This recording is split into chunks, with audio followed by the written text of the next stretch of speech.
எல்லோருக்கும் வணக்கம். இன்று நம்ம 98வது இந்த ஜூம் மூலமா இந்த கலந்துரையாடல் நிகழ்ச்சியை நம்ம நடத்திட்டு இருக்கோம். இதுவரை 97 நிகழ்ச்சிகளை நம்ம வெற்றிகரமா நடத்தி இருக்கிறோம். ஆயிரக்கணக்கான பேர் இதுல கலந்துட்டு பேசியிருக்காங்க. பல லட்சம் பேர் அதை லைவ்ல ஃபேஸ்புக்ல மற்ற சமூக வலைதளங்கள்ல பார்த்து அவர்களது கருத்துக்களை நம்மோடு பகிர்ந்து இருக்கிறாங்க. இன்று நீங்க பேச விரும்புறவங்க எல்லோருமே உங்க கருத்துக்களை சுதந்திரமா சொல்லலாம். ராமநாதபுரம் மாவட்டத்துல அந்த கட்சிக்காக இருக்கிற அலுவலகத்தை 7 கோடி ரூபாய்க்கு அந்த மாவட்ட செயலர் வித்தர்றாரு. அத இவர் ஒரு 100 கிளை பொறுப்பாளர்களோட போய் தலைமையில புகார் மனு அளிக்கிறாரு.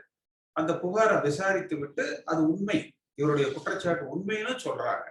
ஆனா அவர் மேல நடவடிக்கை அந்த மாவட்ட செயலர் மேல எடுக்கிறதுக்கு பதிலா அவர்கிட்ட ஒரு டீல் போட்டு வாங்கிட்டாங்க. இவங்களுக்கு எதுல வாங்கணும், எதுல எப்படி செய்யணுங்கிறது தெரியறது இல்லை. எதா இருந்தாலும் காசை கொடுத்தா கவுந்துடுறாங்க, வாங்கிட்டாங்க. இவர் அந்த குற்றம் அந்த மாவட்ட செயலர் மேல சொல்லிட்டார் அப்படிங்கிறதுக்காகவே பார்த்தீங்கன்னா, இப்ப சமீபத்துல ஒரு 15 பேர் இந்த புகழேந்தி கூட ஒரு 14 பேரை கட்சி விட்டு நீக்கி இருப்பாங்க. இவரை அந்த லிஸ்ட்ல சேர்த்து விட்டாங்க. இவருக்கு சசிகலாவுக்கு சம்பந்தமே இல்லை. இவர் அவங்க சசிகலாவோட பேசவே இல்லை. என்ன சொல்ல போனா சென்ற ஒரு 2 மீட்டிங் முன்னாடி நம்ம அந்த யூடியூப்ல இருக்கும், ஃபேஸ்புக் லைவ்லயே இருக்கு. பார்த்தீங்கன்னா ஒரு தம்பி ரொம்ப பெருமையா சொல்லுவார், ஆனா நான் தானே முத பேசினேன், சசிகலாவோட எல்லா டிவிலையும் இது வந்தது, என்ன நீக்காம விட்டாங்கன்னு அப்படின்னு சொல்லிட்டு அவர் பெருமையா நம்மளோட இதுல சொல்லி இருப்பாரு. நீங்க அதையும் இவரோடதையும் எடுத்து கம்பைன் பண்ணி போடுங்க. அப்ப அந்த யார் பேசினாங்களோ அவங்கள நீக்கல, யார் பேசலையோ அந்த மாவட்ட செயலாளரோட ஒரு விரோதம் இருந்ததுன்னா டக்குன்னு அவரை இணைச்சு அவரை நீக்கி விட்டுறாங்க. அப்ப ஒரு கட்சி அப்படிங்கிறது இவங்களை போல ஒரு காசு சம்பாதிக்கிறதுக்கோ அல்லது தன் குடும்பத்துக்கு சுயநலத்துக்கோ இல்ல.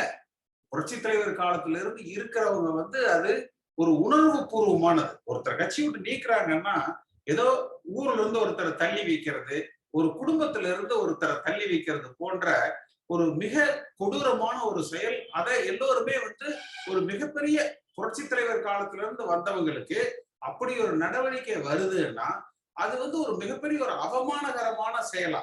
ஆனா இந்த விஷயத்துல பாத்தீங்கன்னா அதை செய்தவர்கள் தான் அவமானப்படணும். ஏன்னா சரியான காரண காரியங்கள் இருக்கணும். அப்படி இருந்து ஒருவர் மீது நடவடிக்கை எடுக்கப்பட்டாதான் அந்த நடவடிக்கை என்பது தொண்டர்களால ஏற்றுக்கொள்ளப்படும், பாராட்டப்படும். நடராஜன், நீங்க பேசுங்க, உங்க கருத்தை சொல்லுங்க. அண்ணே வணக்கம். வணக்கம். நான் ராமநாதபுரம் மாவட்டத்திலிருந்து பருத்தியூர் நடராஜன் பேசுறேன். நான் 72ல புரட்சி தலைவர் அவர்களை கட்சியை விட்டு நீக்கிய போது நான் கருப்பு கொடி காட்டி தடியடிப்பட்டிருக்கேன். 96ல அம்மா அவர்களை ஜெயிலுக்கு சென்ற போது நானும் ஜெயிலுக்கு சென்று 13 நாட்கள் ஜெயிலில் இருந்திருக்கேன்.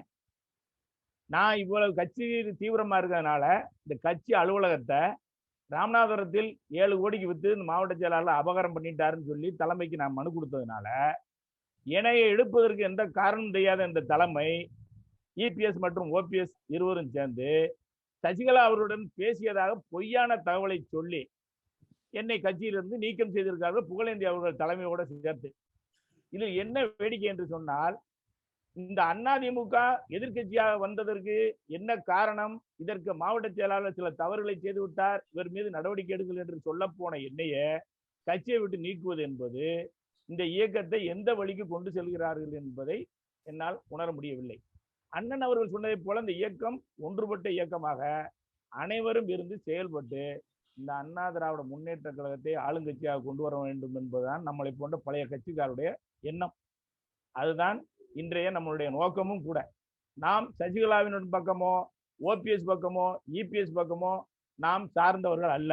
எந்த சாதி அமைப்புகளுக்கும் நம்மால் அப்பாற்பட்டு இந்த இயக்கத்தை கட்டி வளர்த்து வந்த புரட்சி தலைவர் அவர்களும் புரட்சி தலைவர் அம்மா அவர்களும் கட்டி காத்து வந்த இயக்கத்தை உங்களை போன்ற உண்மையான தொண்டர்கள் ஒன்றுபட்ட அதிமுகவை உருவாக்க வேண்டும் என்று சொல்லுகின்ற காரணத்தால் இவர்களெல்லாம் கையெடுத்து விட்டு இவர்கள் செய்த ஊழலில் இருந்து தப்புவதற்காக கேள்வி கேட்பவர்களை எல்லாம் இந்த இயக்கத்தை விட்டு நீக்குகிறார்கள். இதனால் இவர்கள் அடைய போகும் பலன் என்னவென்று சொன்னால், இவர்கள் கண்டிப்பாக இந்த பலனை அவர்கள் அனுபவித்துத்தான் ஆக வேண்டும். நாம் அனைவரும் ஒன்றுபட்டு இந்த இயக்கத்தை காப்பாற்ற வேண்டும் என்ற முனைப்போடு செயல்பட்டு என்பதை தெரிவித்துக் கொள்கிறேன். என்னன்னா அவங்களுக்கு வந்து இதை விசாரிக்க கூட மாட்டாங்க. ஒரு மாவட்ட செயலாளர் எழுதி கொடுத்துட்டாருன்னா அது என்ன ஏதுன்னு தெரியாம சும்மா லிஸ்ட் போடும்போது அந்த மாவட்ட செயலாளர் கொடுத்தது அப்படியே சேர்த்து இவங்க வந்து போட்டுறாங்க. அதாவது திமுகல தான் நம்ம முதல்ல புரட்சி தலைவர் காலத்துல சொல்லுவோம். அதாவது ஒவ்வொரு மாவட்டத்திலையும் ஒரு குறுநில மன்னர்கள் போல அந்தந்த மாவட்ட அமைச்சர்கள் செயல்படுறாங்க அப்படின்னு சொல்லுவாங்க. அது போல இப்ப அந்தந்த மாவட்டத்துல யாருக்கு ஒருத்தர் பிக்ஸ் பண்ணிக்கிறாங்க. அவர் என்ன எழுதி கொடுக்குறாரோ அதை அப்படியே செய்திடுறாங்க. ஆனா ஒரு விசாரணை குழு அப்படின்னு சொல்லி கூட ஒரு நடவடிக்கை குழு, ஒழுங்கு நடவடிக்கை குழு, அதுல நத்த விஸ்வநாதன் எல்லாம் கூட இருக்காரு. அப்படி ஒரு குழு இருக்கு. அந்த குழு கூட கூப்பிட்டு யாரையும் அவரோட உண்மை தன்மையை குறைஞ்சபட்சம் ஒரு டெலிபோன் பண்ணி விசாரிக்கலாம், இல்ல ஒரு நோட்டீஸ் கொடுத்து விளக்கம் கேட்கலாம். அதற்கு அப்புறம் உண்மையிலேயே ஒருவர் தவறு செய்திருக்கிறாருன்னா அவர் மேல வந்து நடவடிக்கை எடுக்கலாம். எந்த ஒரு காரண காரியங்களுமே இல்லாம எடுத்தேன் கவிழ்த்தேன்னு இவங்க செய்யறது அப்படிங்கிறது ஏதோ இரட்டை சின்னத்துக்கு கையெழுத்து போடுகிற உரிமையை மோடியோட ஆசீர்வாதத்துல இவர்கள் பெற்றிருக்கிறார்கள் என்பதால மட்டும்தான் தொண்டர்கள் அமைதியாக இருக்கிறார்கள். அதிமுகவை பொறுத்த வரைக்கும் சென்ற தேர்தலின் போது கூட நம்ம பேசியிருக்கோம்.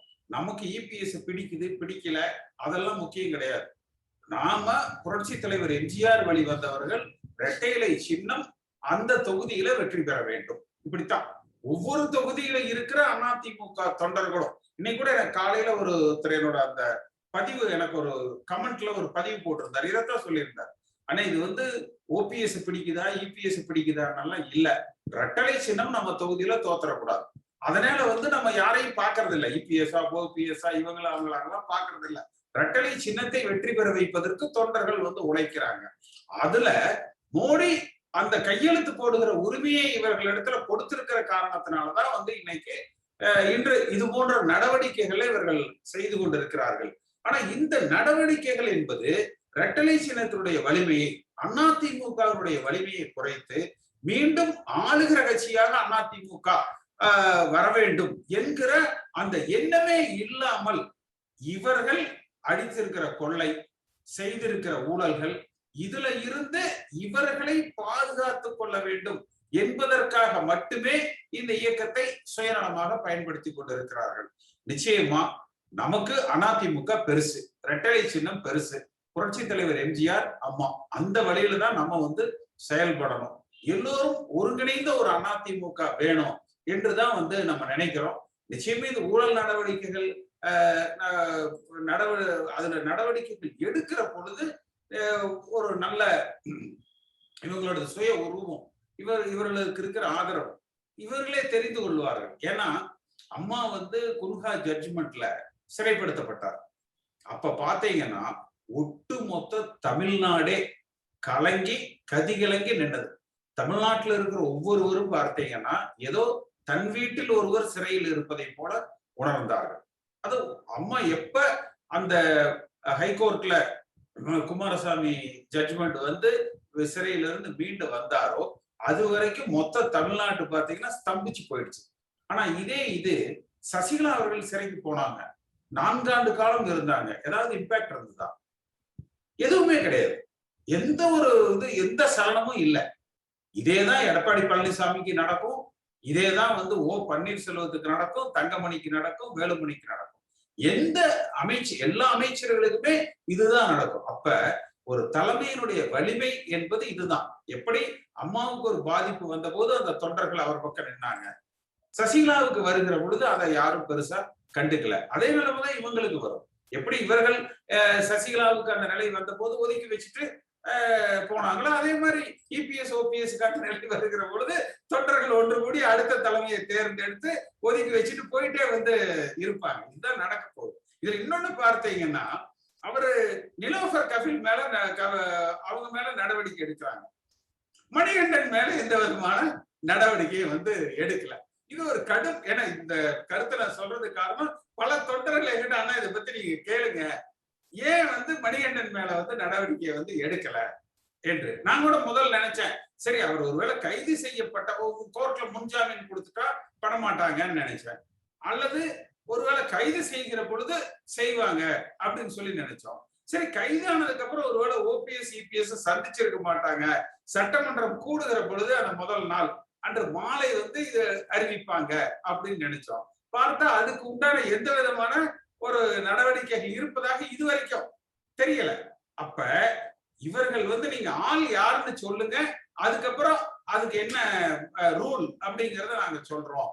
அப்படி அந்த வழியில தான் போறாங்க. இவர்களுக்குன்னு ஒரு கொள்கை, இந்த கட்சியில இது நல்லது, இது தவறு, இதை நாங்கள் ஏற்றுக்கொள்கிறோம், இதை நாங்கள் ஏற்க மாட்டோம் அப்படிங்கிற அந்த ஒரு கொள்கை, ஒரு ஒரு கிளாரிட்டி, அதாவது ஒரு தெளிவு, ஒரு சிந்தனை இவர்கள்ட்ட சுத்தமா வந்து கிடையாது.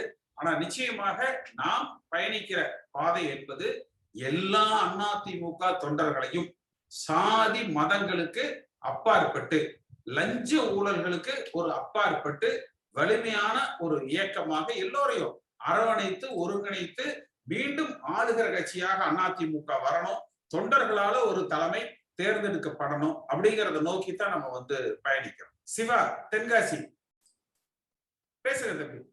தென்காசி தொகுதியில இருந்து பேசுறேன். இப்ப நீங்க வந்து கேட்டிருக்க கேள்வி பாத்தீங்கன்னா எதிர்கட்சியா செயல்படுதான்னு கேட்டிருக்கீங்க. அதுக்கப்புறம் நீங்க இப்ப பேசிக்கிட்டதுன்னா அனாவசியமா யாருமே மெம்பர்ஷிப்ல இருந்தா அவங்க இஷ்டத்துக்கு தூக்கி எரிஞ்சுட்டு இருக்காங்க அப்படின்னு சொல்றீங்க.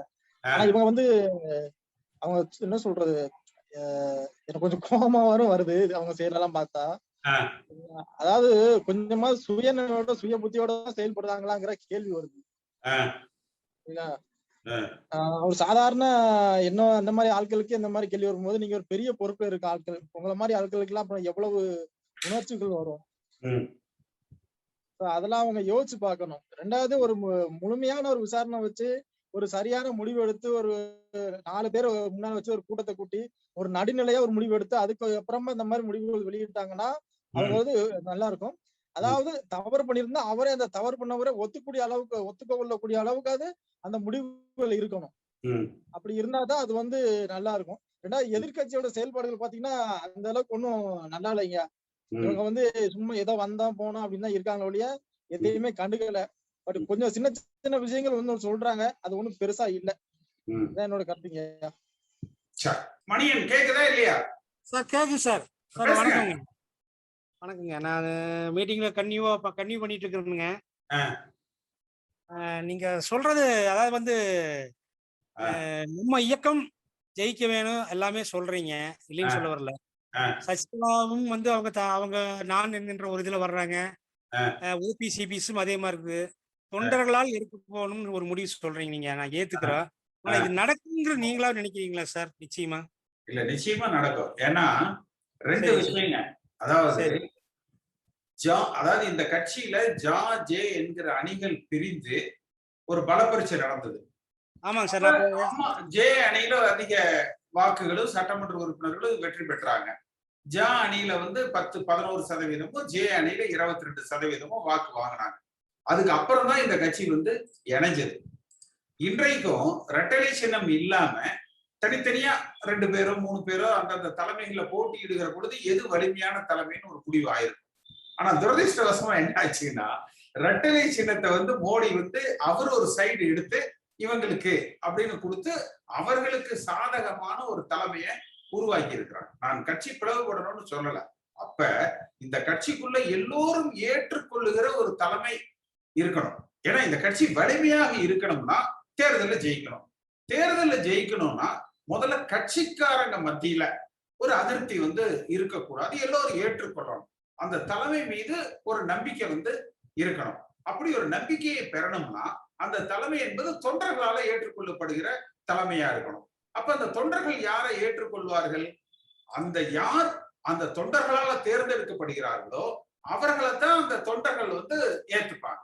அதனாலதான் நம்ம என்ன சொல்றோம்னா, தொண்டர்களாலதான் ஒரு தலைமை உருவாக்கப்பட வேண்டும் என்ற கருத்தை வந்து நம்ம வலிமையா வைக்கிறோம். அப்படி தொண்டர்கள் அதுதான் சார், தொண்டர்கள் வந்து ஒரு நல்ல கருத்தை சொல்லும் போது அவங்க கட்சியிலிருந்து நீக்கப்பட்டுறாங்களே, அப்படி எப்படிங்க சார் தொண்டர்கள் ஒண்ணு கூட விடுவாங்க? எத்தனை பேரை நீக்கிடுவாங்க? அதாவது சொன்னீங்க, அதிமுக கோட்பாடுகளுக்கும் உட்பட்டு உயிருள்ள வரை பாஜகவோடு கூட்டணி ஆகுன்னு சொன்னீங்க. அதை நீங்க எடுத்து சொன்னீங்களா இல்லையா? அடுத்த கணமே நீங்க வந்து கட்சி நீக்கப்பட்டுட்டீங்க சார். இப்போ சொன்னாருப்பா, அவரும் சொன்னாரு பாரு, நம்ம நிறைய பேரு அது மாதிரி பேசுறதுக்கு வாய்ப்புல பேச்சு சுதந்திரத்தை பறிக்கக்கூடிய ஒரு சர்வாதிகாரமா இருக்குதுங்க சார். அது இல்ல அதாவது விடுவாங்க. புரட்சி தலைவர் எம்ஜிஆர் அவர்கள் மறைகிற பொழுது நான் அவரோடு சட்டமன்ற உறுப்பினர். எம்ஜிஆர் அவர்களது உடலை அந்த கடற்கரையில அந்த மணல்ல உள்ள அந்த குழிக்குள்ள வைக்கிற பொழுது அதற்கு அருகில இருந்தவன் நான். அப்ப பார்த்தீங்கன்னா அந்த அதிமுக தொண்டர்கள் அந்த கடற்கரையில அப்படியே பெரிய உணர்ச்சி பூர்வமா வந்து அந்த பாடி உள்ள வைக்கிற பொழுது வந்து கொந்தளிச்சு வர்றாங்க. அப்ப மத்திய ரிசர்வ் போலீஸ் வந்து துப்பாக்கி சூடு நடத்துறாங்க. ஆனா அந்த துப்பாக்கி சூட்டை அளவு கூட அந்த அதிமுக தொண்டன் வந்து கண்டுக்கல. அவங்க துப்பாக்கி சூடு எதுக்கு நடத்துறாங்கன்னா கூட்டம் கலைஞ்சு ஓடிரும் அப்படின்னு சொல்லி நடத்துறாங்க. ஆனா அந்த துப்பாக்கி சூட்டுக்கெல்லாம் அதிமுக தொண்டன் வந்து பயப்படல.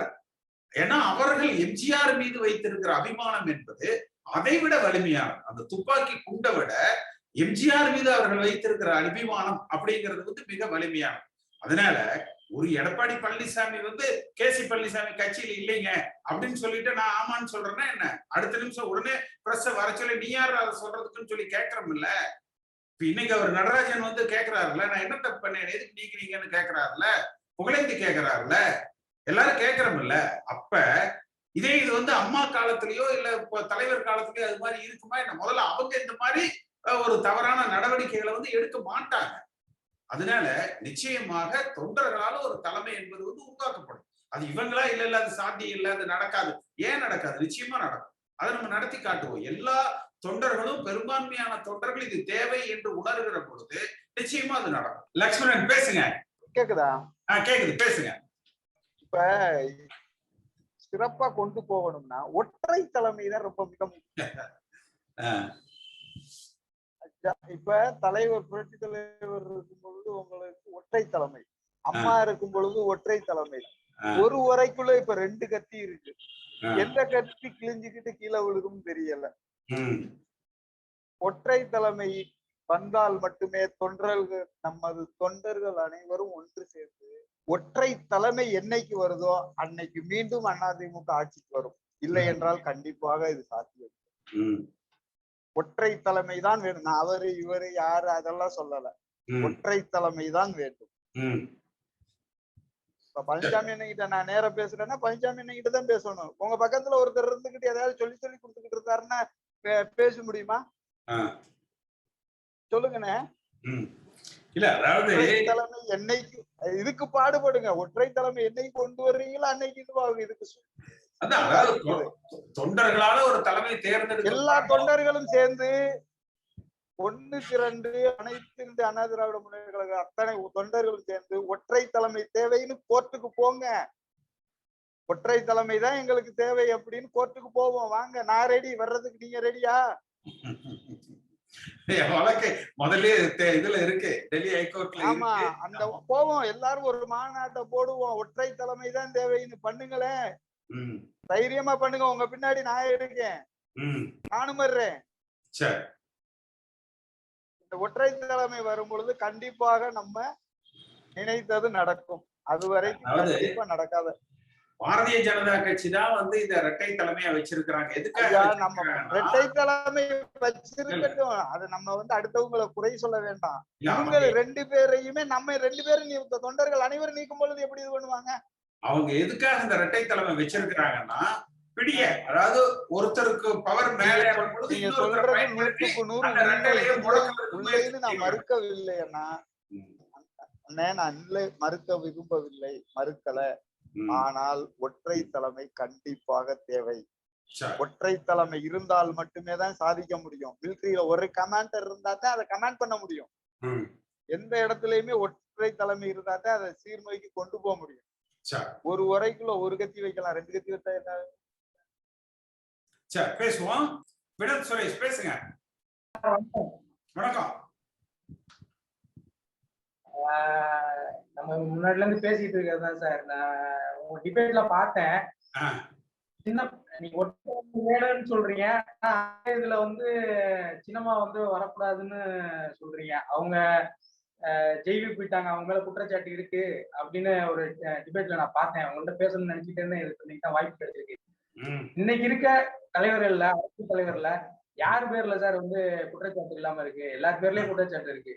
அப்படி பார்த்தோம்னா நம்ம அரசியலே பண்ண முடியாது இல்ல சார். இல்ல தம்பி, நீங்க தப்பா புரிஞ்சிருக்கிறீங்க. அதாவது சசிகலா அவர்களையும் இந்த கட்சியில சேர்த்துக்கணும் அப்படிங்கறதா நம்முடைய நிலைப்பாடு. தலைவர் யார் அப்படிங்கிறது அனைத்து தொண்டர்களாலும் தேர்ந்தெடுக்கப்படணும். ஒரு பொதுச் செயலாளருக்கு தொண்டர்களால ஒரு தலைமை தேர்ந்தெடுக்கப்படணும் அப்படிங்கறத நம்முடைய நிலைப்பாடு. அதனால அப்படி ஒரு தேர்தல் வருகிற பொழுது சசிகலா அவர்களும் போட்டியிடலாம், நான் போட்டியிடுவேன், எடப்பாடி பழனிசாமி நிக்கலாம், ஓபிஎஸ் நிக்கலாம், இன்னும் யாரு வேணாலும் நிக்கலாம். அதுல யாரை பெரும்பான்மையான தொண்டர்கள் ஏற்றுக்கொள்கிறார்களோ அவங்க தலைமையில இந்த கட்சி செயல்படும். இதுதான் நம்முடைய நிலைப்பாடு. சும்மா டெலிபோன்ல பேசி நான் வர்றேன் காப்பாத்துறதுக்கு, என் தலைமையில நடக்கும் அப்படிங்கிறது தவறு. இப்ப அது மாதிரி இருந்ததுன்னா கட்சி பிட்டு பிட்டா போயிடும். அதாவது ஜனதா கட்சின்னு ஒண்ணு இருந்தது, பார்த்திருப்பீங்க. மொரார்ஜி தேசாய் இருந்திருப்பாரு, தேவேகவுடா இருந்திருப்பாரு, பிஜு பட்நாயக் இருந்திருப்பாரு. அது மாதிரி பிட்டு பிட்டா போயிடும். அதனால நம்ம யாரையும் குறைத்து மதிப்பிடல, யாரையும் குறை சொல்லல. எல்லோரு இடத்திலும் அவங்களுக்குன்னு ஒரு பலம் இருக்கும், எல்லோரு இடத்திலும் நீங்க சொல்ற மாதிரி அவங்களுக்குன்னு குறை இருக்கும். ஆனா யார் இந்த கட்சியை நடத்தணும் அப்படிங்கிறது, தலைமை யாருடைய தலைமை அப்படிங்கிறத தொண்டர்கள்ல யாரு பெரும்பான்மையாளரோட ஆதரவை பெற்றிருக்கிறார்களோ அவங்க தலைமையை தான் நம்ம ஏத்துக்கணும். நான் வரும்போதே நான் தான் தலைவரா வருவேன் அப்படிங்கிறது நாம் ஏற்றுக்கொள்ள முடியாது. இதுதான் நம்ம கருத்து. சரி, ரைட். அத்தியண்ணன் பேசுங்க. அத்தியண்ணன்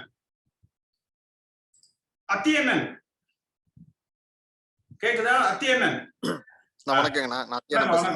பேசுங்க. திருச்செங்கோடுங்க. சொல்லுங்க. வணக்கம். நீங்க சொன்னீங்கன்னா அந்த ஒற்றை தலைமை தான் நமக்கு ஸ்ட்ராங்கா இருக்குன்னு சொல்றீங்கன்னா அது கரெக்ட் தாங்கண்ணா. அப்புறம் நீங்க இன்னொன்னு சொன்னீங்க, இந்த மாதிரி தேர்தல் வைப்போம், யாருக்கு ஜே அணி ஜா அணி இருந்துச்சு இல்லையா, அந்த மாதிரி தேர்தல் வைப்போம், யாருக்கு அதிகம் வாக்களிக்கிறாங்களோ அந்த மாதிரி நம்ம அவங்கள ஒற்றை அணியை எடுத்துக்கலாம் அப்படின்னு சொன்னீங்க. கண்டிப்பா அதை ஏத்துக்கூடிய விஷயம் தாங்கண்ணா அது.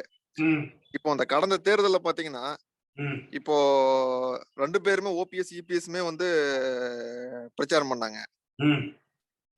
பொதுமக்கள் பரவலா பேசுனது பாத்தீங்கன்னா உங்களுக்கு இபிஎஸ் ஓரளவுக்கு எல்லா ஏரியாவும் போயிட்டு வந்தாருங்க. பட் ஆனா இவரு ஓபிஎஸ் பிரச்சாரம் அந்த அளவுக்கு எடுபடலாம், அந்த அளவுக்கு ஸ்கிரீன்ல வரலீங்க அவரு.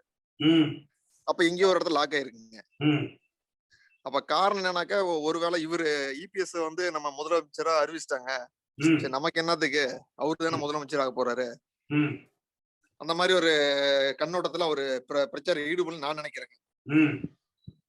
சோ அது மாதிரி நீங்க சொல்ற மாதிரி ஒரு ஒற்றை தலைமை இருந்தா மட்டும் இந்த கட்சி ஒரு நல்ல நிலைமைக்கு எடுத்துட்டு போக முடியுங்க. பெரும்பான்மையா பாத்தீங்கன்னா இந்த மேற்கு மண்டலத்துல உங்களுக்கு இந்த தடவை அதிக சீட் வந்திருக்குங்க.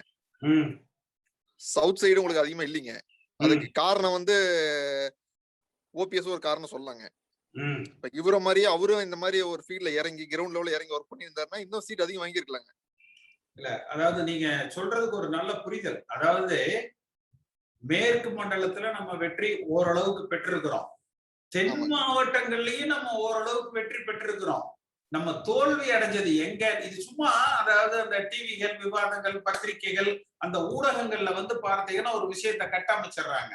நீங்க உண்மையான தொகுதி வாரியா எடுத்து நீங்க பார்த்தீங்கன்னா சென்னை, செங்கல்பட்டு, திருவள்ளூர், காஞ்சிபுரம், விழுப்புரம், கள்ளக்குறிச்சி, அப்படியே வந்தீங்கன்னா திருச்சி, தஞ்சாவூர், நாகப்பட்டினம், அரியலூர், அப்படி அதாவது வட மாவட்டங்கள், மத்திய மண்டல மாவட்டங்கள், இது எடுத்தீங்கன்னா இதுல இருக்கிறது 92 தொகுதி இருக்கு. நான் பேஸ்புக்ல ஒரு லிஸ்ட் போடுறேன்.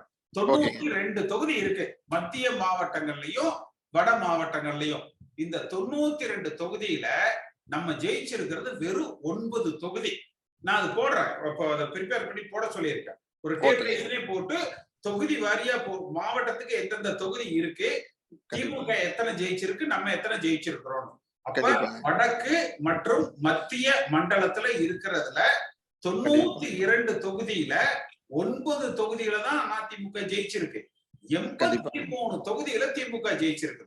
குறைஞ்சபட்சம் இன்னும் ஒரு 40-45 தொகுதியில இந்த 92க்குள்ள அதிமுக ஜெயிச்சிருந்ததுன்னா நாம் ஆளுகிற கட்சியாக நிச்சயமா வந்திருக்கலாம். நீங்க சொல்றது மாதிரி மேற்கு மண்டலத்தில் நாம் பெற்றது வெற்றியும் அல்ல, கரூர்ல 4 தோத்துருக்கிறோம். நாமக்கல் மாவட்டம், நீங்க திருச்செங்கோடுங்கிறீங்க, நாமக்கல் மாவட்டத்துல 6ல எத்தனை ஜெயிச்சிருக்கீங்க? கபிலரையும் அவரு தங்கமணி 2 பேரும் தானே ஜெயிச்சிருக்காங்க. தோத்துருக்குது இல்ல. ஆமா, காரணம் என்னங்க, இங்க வேட்பாளர் தேர்வும் சரியில்லைங்க. எப்படின்னாங்கன்னா அப்ப எப்படி நீங்க வந்து மேற்கு மண்டலத்துல ஜெயிச்சிருக்கிறோம்னு சொல்றோம்? அதே மாதிரி தெற்க பூரா தோத்துருச்சு அப்படிங்கிறது இல்ல. இதெல்லாம் சசிகலா தரப்புல இருக்கிற சில பேர் வந்து பூரா வந்து சாதி கட்சி ஆகி போச்சு, கொங்கு மண்டலத்துல ஜெயிச்சிட்டாங்க, சவுத்துல பூரா சசிகலா இல்லைங்கிறதுனால தோத்துருச்சு, இதெல்லாம் பொய். உண்மையான தோல்விங்கிறது யாரு வேணாலும் நீங்க கூகுள்ல போய் பாருங்க, ஒரு டேபிளேஷன் போட்டு பாருங்க. நான் அந்த இதை இன்னைக்கு நம்ம அந்த Facebookல நான் போடுறேன். அதாவது 92 தொகுதியில 9ல தான் ஜெயிச்சிருக்கிறோம். 83 தொகுதி திமுக ஜெயிச்சிருக்குது வடக்கு மத்திய மண்டலத்துல. யார குறை சொல்லுவீங்க? அதுக்கு என்னன்னா, படித்தவர்கள் அதிகம் இருக்கிற, இளைஞர்கள் அதிகம் இருக்கிற, கொஞ்சம் அந்த அரசியல்ல புதுசா வர்றவங்க அதிகம் இருக்கிற அந்த சென்னையில பாத்தீங்கன்னா அந்த ஐடி கம்பெனில வேலை செய்யறவங்க எல்லாம் நிறைய இருக்கிறாங்க. அந்த மாதிரி இருக்கிற இடங்கள்ல இவர்கள் செய்கிற ஊழல், அந்த சாதியம், மதவாதம், அப்புறம் இந்த கட்சிக்குள்ள ஒருத்தருக்கு ஒருத்தர் அடிச்சுக்கிறது, ஒற்றுமை இல்லாதது, இதெல்லாம் தான். அப்புறம் கட்சிக்குள்ள இருக்கிற இந்த பிரிவுகள், பிளவுகள், மனமாச்சரியங்கள், இதுதான் நம்முடைய வெற்றியை வந்து பாதிச்சிருக்குது. 2வது நீங்க சொன்னீங்க இபிஎஸ் பிரச்சாரத்துக்கு போனாருன்னு. அவர் மற்றவர்களை எங்கேயும் பிரச்சாரத்துக்கு போக விட்டாரு சொல்லுங்க. இப்ப நீங்க வந்து அவரு என்னையெல்லாம் பிரச்சாரத்துக்கு போங்கன்னு சொல்லியிருந்தா என்ன போக மாட்டேன்னு சொல்லிட்டுமா என்ன? இல்ல எனக்கு ஏதாவது ஒரு பதவி கொடுங்க அப்பதான் நான் செய்வேன்னு சொன்னோமா என்ன? இல்ல எனக்கு ஏதாவது 2 கான்ட்ராக்ட் கொடுங்கன்னு சொல்லி கேட்டோமா என்ன? இல்ல இல்ல, இவர் மற்ற யாருமே போகக்கூடாது. எடப்பாடி இந்த முடிஞ்சா தமிழ்நாட்டுல பழனிசாமிங்கிற பேர் அவர் ஒருத்தரை தவிர யாருக்கும் இருக்கக்கூடாதுன்னு போட்டுருவாரு இன்னொரு ரோடு வரையில. இல்லைங்க, நான் என்ன சொல்றேன்னா, இப்ப இவர் பண்ண அளவுக்கு அவர் ஒருங்கிணைப்பாளருங்க. யாருங்க? ஓபிஎஸ்ங்க. அவரு இவர் சொல்றத கேட்க வேண்டிய அவசியம் அவர் கிடையாது இல்லைங்களா? தான் தான் ஒருங்கிணைப்பாளர். நான் தான் ஃபர்ஸ்ட் ஸ்டெப்புங்க. என்ன பண்றாங்க? அவர் பையனை மத்திய அமைச்சர் ஆக்கணுங்கிறது அவருடைய ஒரு எதிர்பார்ப்பு. அதனால அவர் அடங்கி போறாரு. இப்ப நமக்கு எதிர்பார்ப்பு இல்லைன்னா நம்ம துணிஞ்சு எதிர்த்து நிக்கிறோம். கண்டிப்பா கண்டிப்பா. அதான் நான் சொல்ல வர்றேங்க. ஆமா, நீங்க சுயநலம் எங்க தலை தூக்குதோ அங்க பொதுநலம் போயிடுது இல்ல. கண்டிப்பா கண்டிப்பா. இமயகான். ஹலோ, பேசுங்க இமயகான். வணக்கம். வணக்கம் ஐயா, கேக்குதுங்களா? கேக்குது, பேசுங்க ஐயா. ஒரு லட்சுமணன் அவர் சொன்னாரு ஒற்றை தலைமை தான் வந்துட்டு கரெக்டா இருக்கும் அப்படின்னு சொல்லிட்டு. ஒற்றை தலைமை என்ற என்னுடைய கேள்வி என்னன்னா, ஒற்றை தலைமை இப்போ வந்து இபிஎஸ் வைக்கலாங்களா, ஓபிஎஸ் வைக்கலாங்களா? யாரு வந்து ஒற்றை தலைமைக்கு கரெக்டா கொண்டு போவாங்க, கட்சியை வந்து மேம்படுத்துவாங்க? பொதுச்செயலர் தேர்தல் நடத்திட்டோம், யாரெல்லாம் போட்டி போடுறாங்களோ போட்டியிடட்டும். அப்படி போட்டியிடுற போது தொண்டர்கள் பெரும்பாலும் யாரை ஏத்துக்கிறாங்களோ அவங்க இந்த கட்சியை தலைமையா இது பண்ணட்டும். நம்ம இதுக்கு வந்து இவங்கதான் சரி அவங்கதான் சரிங்கிறது தேவையில்லை இல்ல. புரியுது புரியுது. சரி, சொல்லுங்க, வேற ஏதாவது சொல்லணுமா? இல்ல ஐயா, இப்போ 4 வருஷம் வந்துட்டு இப்போ ஆட்சி பண்ணாரு நம்ம எடப்பாடி ஐயா. வந்துட்டு பாத்தீங்கன்னா இப்ப அம்மா இறந்ததுக்கு அப்புறம் பாத்தீங்கன்னா ஒரு சிறப்பான ஆட்சி தான் கொடுத்துருக்காரு. அதை மறுக்கவே முடியாது. நம்ம 1008 சொன்னாலும் ஒரு அடித்தட்டு மக்கள்ல இருந்து நம்ம மக்களோட மக்களா இருந்து மேல வந்தவர் எடப்பாடி. புரியுதுங்களா? நம்ம 1008 கருத்துக்களை சொல்லலாம். சரி, நம்மள என்ன வானத்துல இருந்து குதிச்சிட்டோமா என்ன? நம்மளும் மக்களோட மக்களா தானே வர்றோம். மக்களோட மக்களா இருந்தா இப்போ ஒரு அடிமட்ட தொண்டனாக ஐயா மேல வந்திருக்காரு. இப்போ அவங்க குடும்ப புரட்சி தலைவர் எம்ஜிஆர் கூட திமுகவோட ஒரு தொண்டனா தன்னை இணைத்துக் கொண்டு அதுல இருந்து படிப்படியா தான் வந்து மேல வந்து அந்த கட்சியில பொருளாளர் ஆகி அதுல இருந்து நீக்கப்பட்டதற்கு பிறகு கட்சி ஆரம்பிச்சு வந்தாரு. எல்லாரும் அப்படி வந்தவங்க தானே. நானும் கூட கட்சியில முதல்ல ஒரு தொண்டரா இருந்தேன்.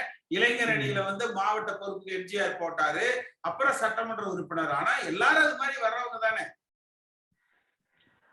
ஐயா, இப்ப நான் சொல்ல வர்றது என்னன்னா, இவர் வந்துட்டு ஆட்சியில வந்துட்டு நம்ம குறைகள் சொல்றதை விட நிறைகள் தான் அதிகம் சார், அதிகம். அதுதான் நான் சொல்ல வரேன். யாருமே இப்ப ஆட்சியில வந்து குறைன்னு யாரு சொன்னாங்க?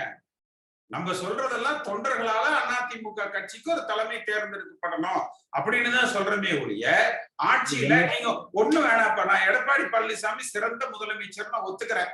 தமிழ்நாட்டுல இருக்கிற ஒரு 10 தொண்டர்களை நான் காசு கொடுக்காம, நான் இந்த கட்சிக்காரன் இல்ல இந்த கட்சிக்காரனுடைய குழந்தைகள் 5 பைசா செலவில்லாம இந்த 4 ஆண்டு கால அரசியல்ல எனக்கு இந்த வேலை வாய்ப்பை ஏற்படுத்தி கொடுத்தாங்க, அல்லது என் குடும்பத்துல இருக்கிற இந்த ஒரு பிரச்சனைக்கு ஒரு தீர்வு எனக்கு வந்து ஒரு உதவி செய்தாங்கன்னு சொல்ல சொல்லுங்க பார்க்கலாம்.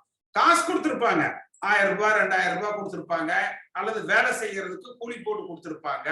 ஒரு கல்வி, வேலை வாய்ப்புகள், அந்த தொழில்கள் இதுகள்ல 1 ரூபாய் லஞ்சம் வாங்காம தமிழ்நாட்டுல 10 அதிமுக தொண்டர்களை காட்ட சொல்லுங்க பாருங்க. சொல்லல, இப்ப நம்ம பகிரங்கமா தானே சொல்றோம். நானும் நீங்களும் ஒண்ணு ரகசியமா பேசுறது இல்லையில. இப்ப நீங்களும் நானும் பேசுறது பேஸ்புக்ல லைவ்ல போயிட்டு இருக்கு. தமிழ்நாட்டுல ஒரு 10 பேர் எந்திரிச்சு இது பாருங்க, எடப்பாடி பழனிசாமி கிட்ட நான் போய் பெடிஷன் கொடுத்தனுங்க, உடனே எனக்கு வந்து ஒரு வேலை வாய்ப்பு கிடைச்சிருச்சுங்க, போட்டு கொடுத்துட்டாருங்க, ஒரு பைசா நான் செலவு பண்ணலைங்க அப்படின்னு சொல்ல சொல்லுங்க பார்க்கலாம். புரட்சி தலைவர் எம்ஜிஆர் காலத்துல வெறும் லுங்கி வேஷ்டி கைலிய கட்டிட்டு முண்டா பனியனோட போனாங்கன்னா மெடிக்கல் காலேஜ் சீட்டு கிடைக்கும். என்ன அவங்க குடும்பத்துல என்ன பிரச்சனைகளோ அந்த பிரச்சனைகள் தீர்க்கப்படும். அம்மா காலத்துல ஒரு கடிதம் எழுதி நீங்க அனுப்பிச்சீங்கன்னா அவங்க பார்வைக்கு போறது சிரமம், பார்த்துட்டாங்கன்னா உங்களுக்கு அந்த வேலை வந்து நடந்துரும். இந்த 4 ஆண்டு காலத்துல தமிழ்நாட்டுல ஒரு 10 பேரை நீங்க சொல்லுங்க பாருங்க. தம்பி நீங்க எந்த தொகுதி தம்பி? நம்ம ஆரணி தொகுதி ஐயா. இங்க வந்து பாத்தீங்கன்னா ஆரணி தொகுதி முழுக்க தேடுறீங்க. யாருக்காவது 1 ரூபாய் செலவில்லாம கட்சிக்காரனுக்கு ஒரு வேலை நடந்திருக்கா அப்படின்னு சொல்லி அப்படி ஒரு ஆள் இருந்தாங்கன்னா அடுத்த ஜூம் மீட்டிங்ல அவங்களை கொண்டாந்து பேச சொல்லுப்பா. கண்டிப்பா பேச வைக்கிற ஐயா. இங்க வந்து பாத்தீங்கன்னா சேவூர் ராமச்சந்திரன் ஐயா தான் இந்து அறநிலையத்துறை அமைச்சர். அவருடைய தொகுதி தான் அது. ஒரு முதலமைச்சரா இருந்தவர் எல்லா மாவட்டத்துக்கும் எல்லா தொகுதிக்கும் எடப்பாடி பழனிசாமி தானே? ஆமாங்க ஐயா. அவர் செய்யல இல்ல செஞ்சிருக்காரு, நம்ம செய்யறாருன்னு சொல்றேன். செஞ்ச நபரை கொண்டு வந்து அடுத்த கூட்டத்துல பேச வைங்கன்னு சொல்றேன். கண்டிப்பா சார் ஐயா. ஞாயிற்றுக்கிழமை காலையில 11 மணிக்கு இருக்கு, ஆதாரப்பூர்வமா அவரை கொண்டாந்து சொல்ல சொல்லுங்க. ஏன்னா இது வந்து இன்னைக்கு நம்ம நடத்துறது 98 மீட்டிங். இந்த 98 மீட்டிங்லயும் பாத்தீங்கன்னா நிறைய மீட்டிங்ல பல பேர் சொல்றதே வந்து ஒரு சத்துணவுல ஆயா வேலை கூட 5 லட்சம் கேக்குறாங்கன்னு. அப்படி இதுதான் பல பேர் பதிவு பண்ணிருக்கு. நீங்க எல்லாம் என் பேஸ்புக்ல லைவ்ல இருக்கு. இப்ப நீங்க ஒரு கருத்தை கேட்கறது, நான் யாருக்கு எதிரான ஆள் கிடையாதுங்க. நான் எம்ஜிஆர் வழி வந்தவன், அம்மா வழி வந்தவன். இந்த கட்சியில் இருக்கிற அத்தனை பேரும் எனக்கு வேண்டியவங்கதான். தவறு செய்கிற அத்தனை பேரும் அல்லது அத்தனை பேர்த்துக்கிட்ட இருக்கிற குறைபாடுகளை சுட்டி காட்ட வேண்டியது என்னுடைய கடமையா நான் வந்து நினைக்கிறேன். நீங்க அப்படின்னா நம்ம வந்து எடப்பாடி பழனிசாமி எதிரோன்னா அதெல்லாம் கிடையாது. நீங்க தேவையற்ற புகழ்ச்சியையும் ஒருத்தருக்கு கொடுக்க வேணாம், தகுதி இல்லாத விமர்சனங்களையும் நம்ம ஒருத்தருக்கு கொடுக்க வேணாம், அல்லது இல்லாத ஒரு குறைபாட்டையும் நம்ம வந்து சொல்ல வேண்டாம். அவர் 4 ஆண்டு காலம் முதலமைச்சராக இருந்தார். இந்த அரசாங்கம் கவிழ்ந்திராம நடத்தினார். ரைட். அந்த வகையில் அவர் பாராட்டுக்குரியவர். மீண்டும் அவரே முதலமைச்சராக ஒருவேளை வந்திருந்தார்னா இன்னும் போற்றுதலுக்குரியவராக இருந்திருப்பார். நாம் இன்றைக்கு நினைப்பதெல்லாம் வந்து அடிமட்ட தொண்டர்களால அந்த தலைமை வேணும். அது யாருங்கிறது தொண்டர்கள் தேர்ந்தெடுக்கட்டும். நம்மளா முன்னாடியே போய் இவர் சிறந்தவர் அவர் சிறந்தவர் அப்படின்னு போலியா நம்ம வந்து ஒன்ன உருவாக்க வேண்டாம். அப்படி சொல்ற பொழுது நம்ம அந்த மாற்று கருத்தை சொல்றோம். யாருக்கும் பாரபட்சம் பாக்குறாங்க, எல்லா கட்சிக்காரங்களையும் சமமா நடத்துறது கிடையாது, கட்சிக்காரங்களுக்கு ஒரு பெரிய பலன் இதுல நடக்கல. சுத்தி இருக்கிற அமைச்சர் கூட கேட்டாரு, ஒரு 4 பேரை கேட்டு முடிவு செய்யலன்னா அவர் 4 பேரை எடப்பாடி பழனிசாமி கேட்கிறாரு. யார் அந்த 4 பேர்னா தங்கமணி, வேலுமணி, KP முனுசாமி, இந்த மாதிரிதான் ஒரு 4 பேரை கேட்கிறாரு. கட்சி இப்ப நீங்க இருக்கீங்க, இப்ப இன்னைக்கு வந்து கிட்டத்தட்ட ஒரு 70 பேர் இதுல கலந்துக்கிறாங்கன்னா எனக்கு யாருன்னே தெரியாது. இதுல பாக்குறேன், பேரை பாக்குறேன், கூப்பிடுறேன், தம்பி சொல்லுங்கன்னு சொல்றோம். நீங்க கேட்கறதுக்கு நான் பதில் சொல்றேன், நீங்க சொல்ற சரியா இருக்கிற விஷயத்த சரின்னு சொல்றோம், தப்பா இருக்கிறது இல்ல தப்புன்னு சொல்லி சொல்றோம். அவ்வளவுதானே. அந்த மாதிரி எல்லாத்துக்கும் பொதுவா இருக்கணும்ல. சரிங்க சரி. ரைட். பிரபு பேசுங்க. பிரபு ஐயா வணக்கங்கய்யா. ஹலோ பேசுங்க ஐயா. ஈரோடு மாவட்டங்க. சொல்லுங்க. கேக்குதுங்களா பேசுறது? ஈரோடு மாவட்டம். ஈரோடு மாவட்டங்க. பேசுங்க பேசுங்க ஐயா. தலைவர் வழி அம்மா வழி வந்திருக்கு, ராணுவ கட்டுப்பாடோட வரணுங்க ஐயா. மறுபடியும் இத வந்து இப்ப மக்கள் பிரச்சனை இப்ப நிறைய இருக்குதுங்க ஐயா. இப்ப அதையும் கொஞ்சம் கருத்துல கொண்டுங்க ஐயா. கொஞ்சம் நம்ம கட்சி ஒண்ணு நினைஞ்சு கொஞ்சம் எல்லாம் வரணுங்க ஐயா. ஒவ்வொரு மாவட்டத்திலையும் தொண்டர்கள் ஒருங்கிணைச்சு கொண்டு வரணுங்க ஐயா. ஏன்னா இது முக்கியமான இதுங்க ஐயா. ஏன்னா இப்ப இவங்க பாட்டுக்கு இவங்க இதுல இருக்கிறாங்க, அங்க சட்டசபையில் மக்கள் பிரச்சனை எப்படி கொண்டு போறாங்கன்னு தெரிய மாட்டேங்குது. ஏன்னா இப்ப இவங்க வந்து ஒரு மாசம் ஆட்சி வந்து 1 மாசம் ஆச்சுங்கய்யா. மக்களோட பிரச்சனை கொஞ்சம் நிறைய இருக்குதுங்கய்யா. இந்த கொரோனாக்கு அப்புறம் பாத்தீங்கன்னா நிறைய பிரச்சனைகள் இருக்குது. இத வந்து தலைவர் இப்ப எதிர்க்கட்சியா இருக்க தலைவர் என்ன பண்ண போறாருன்னு தெரியல. இது வந்து நம்ம கட்சி சார்ந்தவங்க எல்லாமே ஒன்றிணைஞ்சு அந்த நம்ம கட்சிக்கு சப்போர்ட் பண்ணணுங்கய்யா. ஆமா. ஏன்னா ஒண்ணு பெட்ரோல் விலைய பெட்ரோலுக்கு 5 ரூபாயும் டீசலுக்கு 3 ரூபாயும் குறைக்கணும்னு தேர்தல் அறிக்கையில சொன்னாங்க. ஆனா இன்னைக்கு பள்ளிவேல் தியாகராஜன் பார்த்தீங்கன்னா பொருளாதார சீராகிட்டு அப்புறம் குறைக்கிறோம்னு சொல்லி சொல்றாரு. ஆமாங்கய்யா. அப்படி தேர்தல் அறிக்கையில வந்து அப்படி சொல்லலையே. அவங்க நாங்க ஆட்சிக்கு வந்த உடனே குறைக்கிறோம் அப்படின்னு தானே சொன்னாங்க. அதை வச்சுதாங்க ஓட்டையில வாங்கினாங்க ஐயா. ஆமா. ஆனா இப்ப இன்னைக்கு வந்து அதை குறைக்கலன்னு எல்லாம் சொல்றாங்க. ஆமாங்கய்யா. இது வந்து நம்ம தொண்டர்கள் ஒண்ணு இணைக்கணுங்க ஐயா. இணைச்சாதான் ஒரு சாத்தியமா கொண்டு வர முடியுங்கய்யா. ஏன்னா நிறைய பிரச்சனை இருக்குங்கய்யா. ஏன்னா இந்த கொரோனாக்கு அப்புறம் பாத்தீங்கன்னா மக்களினுடைய வாழ்வாதாரமே கொஞ்சம் நிறைய பாதிக்கப்பட்டு இருக்குங்கய்யா. தொழில் ரீதியாகவும் நிறைய பிசினஸ் ரீதியாகவும் தொழில் ரீதியாகவும் வந்து அவங்க காதுக்குள்ள சரியா நாலேஜ் போகலைங்கய்யா நடுத்தர மக்களுடைய பிரச்சனைய. இல்ல நீங்க கரெக்டா ஒரு விஷயத்த சொன்னீங்க. நான் அதைத்தான் அதாவது நான் வந்து 72ல இருந்து அந்த கட்சியில் இருக்கிறோம். அதுக்கு முன்னாடி இருந்து எம்ஜிஆர் மன்றத்துல இருந்து வந்திருக்கிறோம். இன்றைக்கு ரொம்ப அதாவது ஒரு மிடில் கிளாஸ்ல இருக்கிறவங்க கூட தனியா ஃபோன் பண்ணி அண்ணா ரொம்ப கஷ்டமா இருக்குது, பொருளாதார சிரமங்கிறது என்னால தாங்க முடியலன்னு, நான் யாருக்கு போய் கேட்கறது, என்ன பண்றதுன்னே தெரியல. அதிமுக தொண்டர்கள் கதறாங்க. நம்ம வந்து 10 வருஷம் தொடர்ந்து ஆட்சியில் இருந்திருக்கிறோம். அந்த ஆட்சியில் இருந்த கட்சி பார்த்தீங்கன்னா இன்னைக்கு அந்த தொண்டர்கள் அன்றாட குடும்ப செலவுக்கு நான் கஷ்டப்படுறேன், என்ன செய்யறதுன்னு தெரியல, நான் யாருக்கு போய் கேட்கறது. இது மாதிரி எனக்கு வந்து நேத்து நைட்டு கூட ஒருத்தர் பேசுறாரு. தொண்டர்கள் மத்தியில வந்து ரொம்ப அதிக பொருளாதார சிரமத்துக்கு ஆளாயிருக்கிறாங்க. அதான் உண்மை. ஆமாங்கய்யா. இதுக்கெல்லாம் ஒரே வழிங்க, நம்ம கட்சி ஒருங்கிணைச்சு கொண்டு வரணுங்க. ராணுவ கட்டுப்பாடு அந்த அம்மா சொன்னாங்களே, அம்மாவும் தலைவர் இருந்தாங்க பாத்தீங்களாங்கய்யா, அந்த ஒரு கட்டுப்பாடு கொண்டு வரணுங்க ஐயா. ஏன்னா இப்ப இவங்க வந்து இவங்களுடைய சர்க்குலேஷன் எல்லாம் பாத்தீங்கன்னா இவங்களுக்குள்ளேயும் தலைவர் தான், நீ துணை தலைவர் இப்படி தேர்ந்தெடுத்துக்கிறாங்க. தொண்டர்களையும் நீங்க நம்மள மாதிரி பாடுபடுறவங்களையும் விட்டுறாங்க. இப்ப நீங்களாம் நானும் உங்க கிட்டத்தட்ட 2 வருஷமா பாத்துட்டு இருக்கீங்க. ரொம்ப நீங்க ரிஸ்க் எடுத்து எல்லாம் செய்யறீங்க. அது பெருமைக்காக சொல்லுங்க ஐயா. உண்மையான சொல்றேன், பெருமைக்காக சொல்லுங்க. நீங்க அந்த அளவுக்கு எம்ஜிஆர் காலத்துல இருந்து நீங்க அந்த தலைவருடைய வழி நீங்க பின்பற்றுறீங்க. ஆனா இப்ப வர தலைவர்களும் சரிங்க, இதெல்லாம் வந்து இப்ப முளைச்ச காலம் மாதிரி தான் இருக்குங்க. இவங்க எல்லாம் ஒரு பழமொழி சொல்லுவாங்க, இன்னைக்கு முளைச்ச காலாம்பாங்க. இப்ப அந்த மாதிரி இவங்க எல்லாம் பண்ணிட்டு இருக்காங்க. கட்சிக்குள்ள பூந்து இவங்க தான் பண்ணிட்டு இருக்கிறாங்க. மக்களுடைய பிரச்சனை என்ன, அதை வந்து செவிசாய்க்க மாட்டேங்கிறாங்க. ஏன்னா இப்ப எல்லா மாவட்டத்திலும் ஒரு இந்த கொரோனா முடிஞ்சா எல்லா மாவட்டத்திலும் தொண்டர்கள் ஒருங்கிணைச்சு கொண்டு வரணுங்க ஐயா. கொண்டாந்தா மட்டும்தாங்க ஐயா இந்த வலுப்படுத்த முடியும். ஏன்னா அப்பதான் அந்த எதிர்கட்சியிலேயே வந்து அவங்க ஸ்ட்ராங்கா பேச முடியுங்கய்யா. அவங்க வந்து உங்களையெல்லாம் ஒரு ஒருங்கிணைச்சு கொண்டு வரணும். அவர் நம்ம தலைவர் இவரு நம்ம எடப்பாடி பழனிசாமி எல்லாம் வந்து உங்களையெல்லாம் ஒருங்கிணைச்சு கொண்டு வந்தாதான் இந்த இன்னும் கொஞ்சம் கட்சி வலுப்படுத்த கொண்டு போக முடியுங்கய்யா. ரொம்ப நன்றிங்கய்யா, ரொம்ப நன்றிங்கய்யா. வணக்கம். வணக்கம் சார். தேனி மாவட்டம் குச்சனூர். அதாவது ஒருங்கிணைச்சு எல்லாம் செஞ்சாதான் சார் எதுவுமே நம்ம பண்ண முடியும். அதாவது எதிர்கட்சி அந்தஸ்துன்றது ஒரு நல்ல பவர். அது வந்து நம்ம வந்து அது வந்து நம்ம அவங்ககிட்ட நம்ம பவரா இருக்கணும். ஏடிஎம்கேன்றது ஒரு பவரா இருக்கு. ஏன்னா அவங்க வந்து நம்ம தாக்கிடக்கூடாது. அந்த அளவுக்கு வந்து நம்ம வந்து ஒரு பவரா இருந்து செயல்பட்டாதான் சார் எதுவுமே நல்லா இருக்கும். அதனால என்ன சொல்றேன், கொஞ்சம் ஒரு பலவீனத்தை வந்து கொண்டு வர நல்ல ஒரு ஸ்ட்ராங்கான ஒரு இதை கொண்டு வரணும். அது என்னென்ன ஸ்கிரிப்ட் எல்லாமே எடுத்து வச்சுக்கணும். அவங்களுக்கு அவங்க என்ன பதில் சொல்றாங்களோ அதுக்கு தகுந்த பதில் நம்ம கொடுக்கணும். கொடுத்தாதான் அது எதிர்கட்சியாதாங்க சார் நமக்கு. அதாவது இன்னமும் நான் வந்து அந்த பணத்தை வந்து கூட்டணும் சார். அதாவது எல்லாமே ஒருங்கிணைந்து எல்லாமே செய்யணும். ஒரு டீமா வந்து மாசம் செயல்பட்டு ஒரு எல்லாத்தையுமே ஒரு இது மாதிரி கொடுக்கணும். நமக்கு ஒரு ஸ்கிரிப்ட் மாதிரி கொடுக்கணும். என்னென்ன நடக்குது, அடுத்து என்ன நடக்க போகுது, அடுத்து என்ன பேச வரான்னு சொல்லிட்டு கூட நம்ம வந்து அதை வந்து ஆஃப் பண்ணணும். நம்ம அதாவது நம்ம செஞ்ச செய்திகள் மூலமா அந்த மாதிரி சொல்ல வரும். அவ்வளவுதாங்க.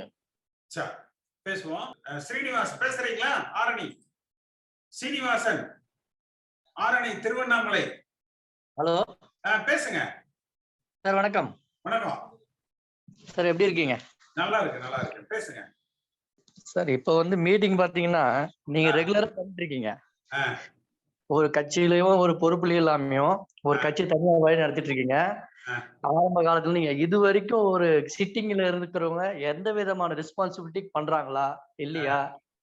அவங்க ஏதாச்சும் ஒன்னாவது உங்களை பார்த்து கண்டுக்கிறாங்களா இல்லையா? ஏதாவது இதாம நீங்க எவ்வளவு இது வரைக்கும் எனக்கு தெரிஞ்சு இது வரைக்கும் ஒரு 10 மீட்டிங் மேல உங்ககிட்ட அட்டன் பண்ணியிருக்கேன். நிறைய கருத்துக்கள் நம்ம பகிர்ந்துக்கிறோமே தவிர அவங்க ஏன் பகிர்ந்துக்கல? ஏன் அந்த உணர்வு வரல? கட்சியோட உணர்வே இல்லைன்னா அப்ப எப்படி சார் நீங்களே ஒண்டியா நீங்க பண்ணிட்டு இருந்தா எப்படி ஆகும்? வளரும்.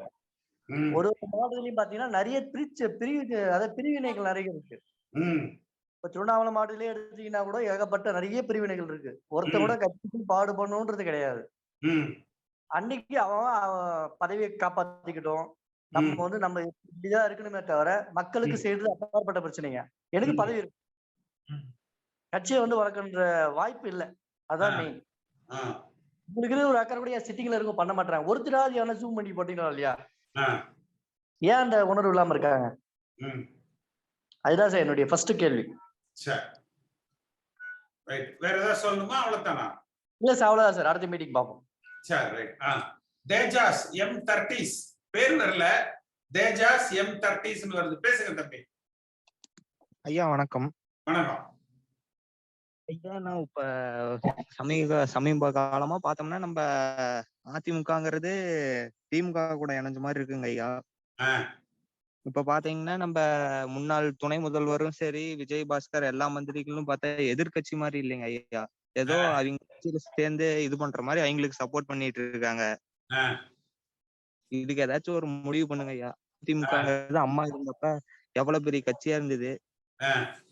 முதல்வரே பார்த்தா எல்லாம் பயப்படுற மாதிரி இருந்தாங்க. இப்ப என்னங்க ஐயா, இப்ப எதிர்கட்சி தலைவருங்கிற அந்தஸ்தே இப்ப இல்லாத அளவுக்கு இருக்குங்க ஐயா. ஏதோ சும்மா பேர் கொடுத்த மாதிரி இருக்கு. இப்ப பாத்தீங்கன்னா எல்லா பிரஸ் மீட்லயும் பார்த்தா எதிர்கட்சிங்கிறது ஏதாச்சும் ஒரு விமர்சனமா சொல்லணும். இவங்க பாத்தீங்கன்னா ஏதாச்சும் நல்லா பண்றாங்க, இவங்க பதவியே இவங்க சொத்தை காப்பாத்திக்கிறதுக்கு என்னங்க ஐயா பேசிட்டு இருக்காங்க.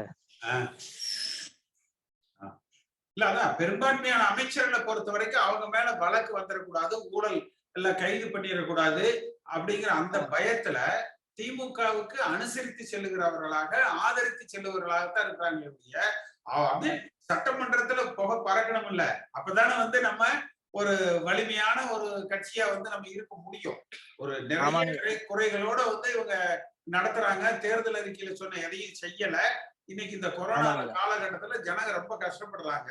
அதையெல்லாம் ஒரு எதிர்கட்சியா சரியா வலிமையான கருத்துக்களை எடுத்து முன்வைத்து நம்ம வந்து செய்யணும். ஆனா அதை செய்யறதுக்கு இவங்க பயப்படுறாங்க.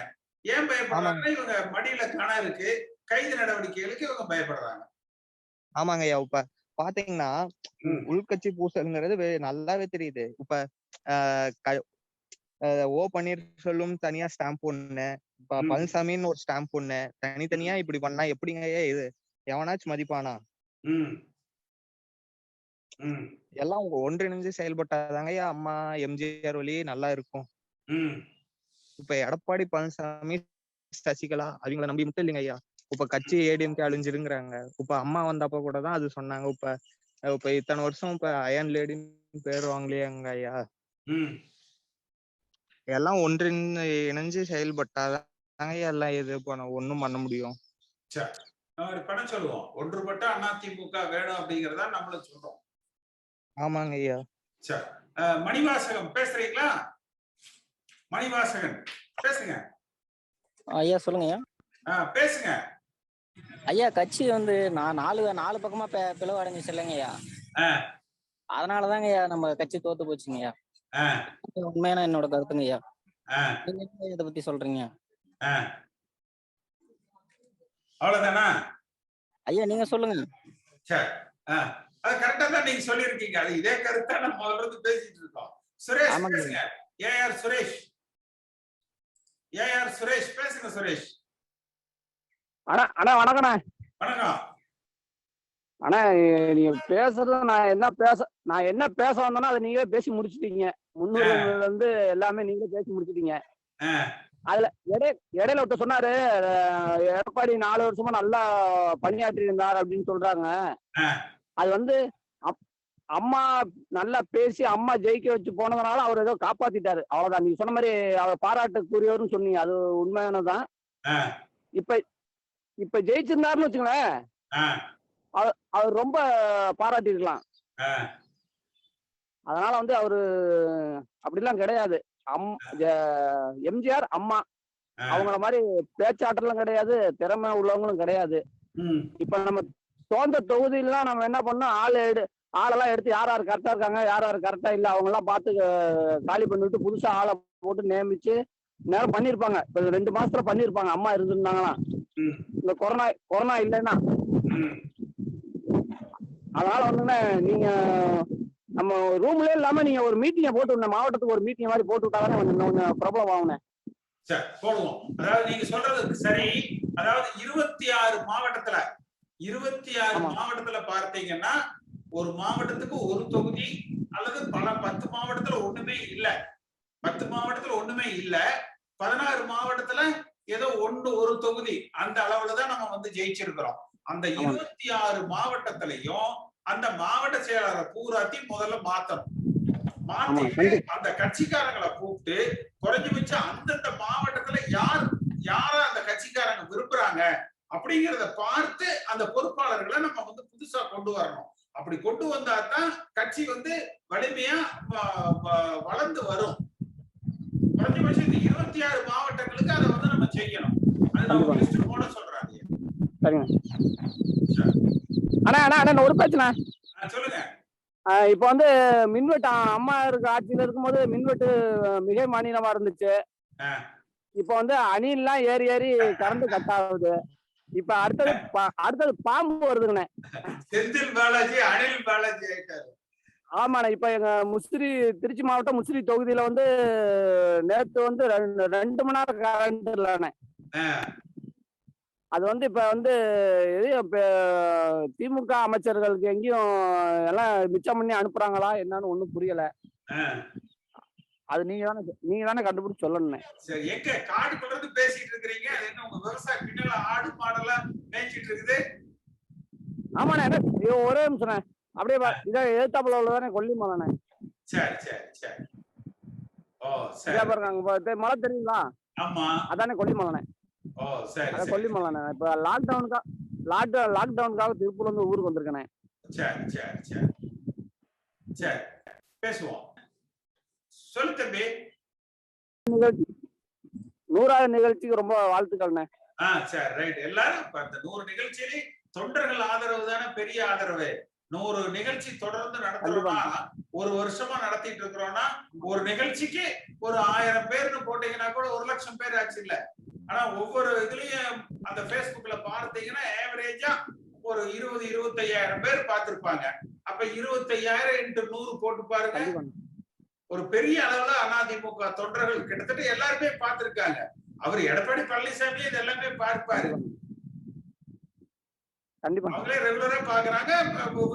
திமுக இன்றைய முதலமைச்சரும் பாக்குறாரு. எல்லா கட்சிக்காரங்களுமே நம்மனால மட்டும்தான் தமிழ்நாட்டுல இந்த மாதிரி நடத்த முடியுது. 2வது இந்த ஸ்டாலின் அவர்கள் நடத்தினாங்க. அப்ப எப்படின்னா MP MLA வச்சு நடத்துனாங்க. நம்ம வந்து யாருக்குமே, அதாவது அந்த டெக்னாலஜி ரொம்ப சிரமமா பாருங்க. இப்ப இந்த தம்பியே எங்க இருந்து பேசுறாரு, ஒரு காட்டுக்குள்ள நின்று பின்னால மாடு பெய்யுது, ஆடு மேய்ச்சிட்டு இருக்குது, காட்டுக்குள்ள நின்று அங்கிருந்து கனெக்ட் பண்ணி பேசிட்டு இருக்கிறாரு. அப்போ உங்க குரலை தமிழ்நாடு முழுக்க நம்ம வந்து அதை கொண்டு போறோம். உங்க கருத்தை அதைத்தான் நம்ம செய்யறோம். அதிமுக தொண்டர்கள் இடத்துல ஒரு விழிப்புணர்வு, எம்ஜிஆரும் அம்மாவும் உங்களுக்கு என்ன உரிமை கொடுத்திருக்காங்க, இந்த கட்சி தலைவரை நீங்க தான் தேர்ந்தெடுக்கணும் அப்படிங்கறத நம்ம கொண்டு வரணும். அவ்வளவுதான். கண்டிப்பாண்ணே. கண்டிப்பாண்ணே. ரைட். தம்பி கணேசன் பேசுங்க. பேசணும்னு கேட்டீங்க. கணேசன் அன்மியூட் பண்ணுங்க. ஐயா. ஐயா வணக்கம் ஐயா. வணக்கம் ஐயா. நிறைய பேரு நிறைய சொல்லிட்டாங்க ஐயா. நீங்களும் ரொம்ப அழகா வந்து எல்லாரும் மனசுல இருக்க அழகா பிரதிபலிச்சிருக்கீங்க ஐயா. ஒண்ணே ஐயா, இப்போ வந்து நீங்க ஐ திங்க் ஒருத்தர் ஒரு சுரேஷ் ஐயாவோ ஐ திங்க் மாணிக்க வாசகன் யாரோ சொன்னாங்கன்னு நினைக்கிறேன். பல தொகுதிகள்ல நீங்க பாத்தீங்கன்னா கிட்டத்தட்ட 28-30 அதிமுக ஒரு ஒரு ஒரு 150 ஒரு 7,000-8,000 ஓட்டு வித்தியாசத்துல தோத்துருக்காங்க. 2வது பாத்தீங்கன்னா இந்த திருப்பி ரொம்ப கஷ்டப்பட்டு நம்ம எல்லாம் ஜாதியை மறந்துக்கிட்டு ஒரு ஒரு ஒரு முன் வச்சு போயிட்டு இருக்கோம். இப்ப திருப்பி இவர் வந்து ஜாதி அரசியல் ஒரு மாதிரி உண்டாக்கிட்டாரு. டாக்டர் கிருஷ்ணசாமி ஐயாவே சரியா யூஸ் பண்ணிக்கல, அவ்வளவு கஷ்டம். அதுக்கப்புறம் இந்த 10% செம ஃபிளாப் ஆயிடுச்சு. பாட்டாளி மக்கள் கட்சி கூட சேர்ந்து அதுவும் பயங்கர ஃபிளாப் ஆயிடுச்சு. அது சரியாவும் எடுபடல. ரெண்டு விஷயத்துலதான் எடப்பாடி பழனிசாமி மிகப்பெரிய தோல்வியை சந்திச்சார். பயங்கர பெரிய தோல்விங்க ஐயா. ஐயா அப்புறம் இன்னொன்னுங்க ஐயா, இன்னும் ஒரு விஷயத்த மட்டும் சொல்லிடுறேன் ஐயா.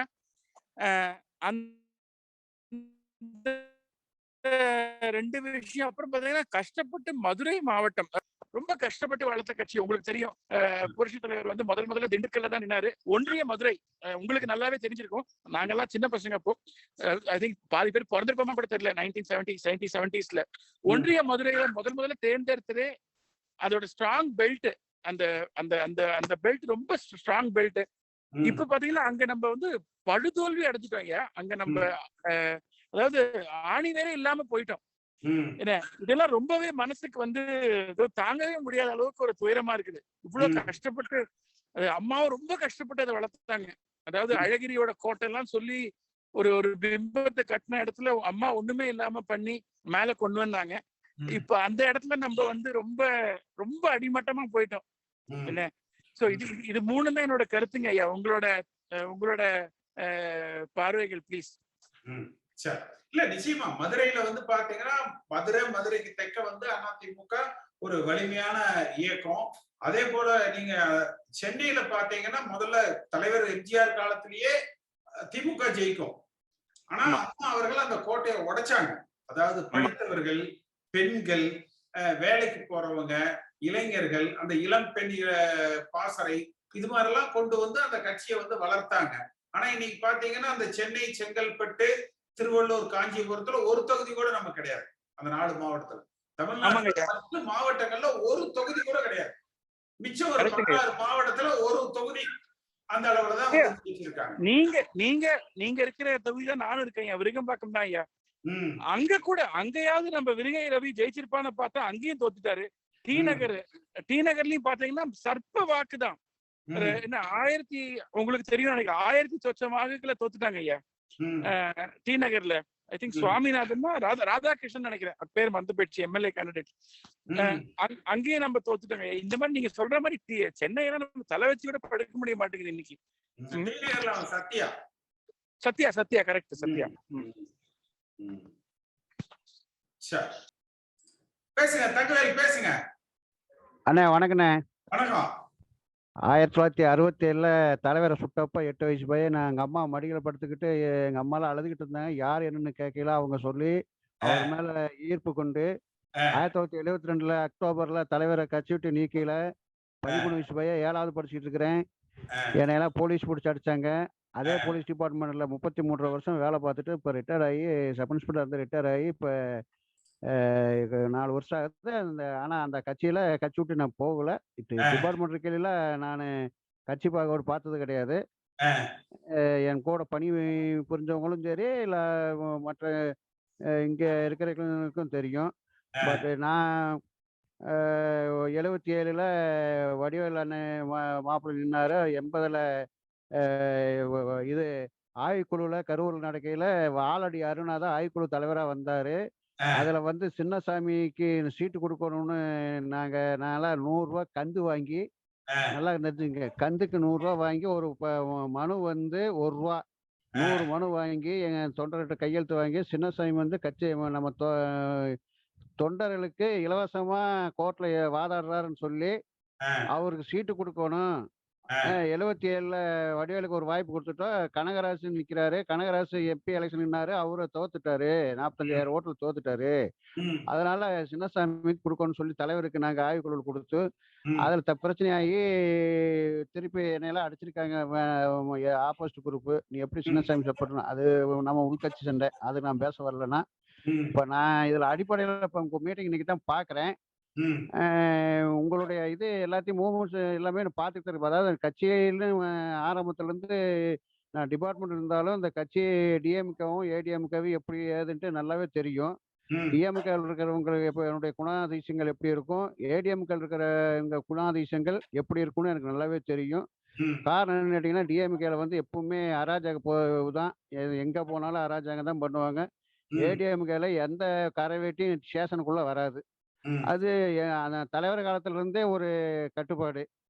அது அதுல மாற்று கருத்து இல்லைங்க. இந்த 4 வருஷம் நம்ம ஐயா எடப்பாடியார் ஆட்சியில அந்த பிரச்சனை எதுவும் கிடையாது. பட் நம்ம என்ன உங்களோட தாழ்மையான வேண்டுகோள் என்னன்னு கேட்டீங்கன்னா, எனக்கு நம்ம கட்சி இப்ப நாளா அடிப்படை உறுப்பினர் கூட கிடையாது. ஆனா அந்த எலெக்ஷன்ல வந்து வேலை பார்த்து கிட்டத்தட்ட 5,000 மேல கடனாகி அந்த வாங்குற பென்ஷன்ல கொஞ்சம் கொஞ்சமா கட்டிட்டு இருக்கிற அது வேற விஷயம். ஏன்னா இங்க வந்து எம்ஆர் விஜயபாஸ்கர் அவரு வந்து நீங்க எப்படி நினைக்கிறீங்களோ எனக்கு தெரியாது. பட் அவரெல்லாம் எல்லா ஊருக்கும் போனாரு. அவர் செஞ்ச மாதிரி இந்த தொகுதியில் வேற யாரும் செய்யல. எந்த நலத்திட்டமும் அவர் செஞ்ச மாதிரி யாரும் செய்யல. இதுல வந்து நீங்க சொல்ற மாதிரி ஒரு கட்சிக்காரனுக்கு ஒரு வேலை வாங்கி கொடுத்தாங்களா அது இதெல்லாம்ங்கிறன்னு கேட்டீங்கன்னா அது நிறைய செஞ்சிருக்காரு, இல்லைன்னு சொல்லல. பட் அவர் வந்து கடைசியில என்னன்னு கேட்டீங்கன்னா நம்ப கூடாதவங்கள நம்பினார். அதனால உள் கட்சிக்குள்ளேயே இருந்து இங்க இருந்து போனாலே செந்தில் பாலாஜி கைகூலியில கூடவே இருந்துக்கிட்டு எல்லாத்தையும் கவுத்துட்டாங்க. நாங்கெல்லாம் பழைய கட்சிக்காரன் பாடாப்பட்டோம்.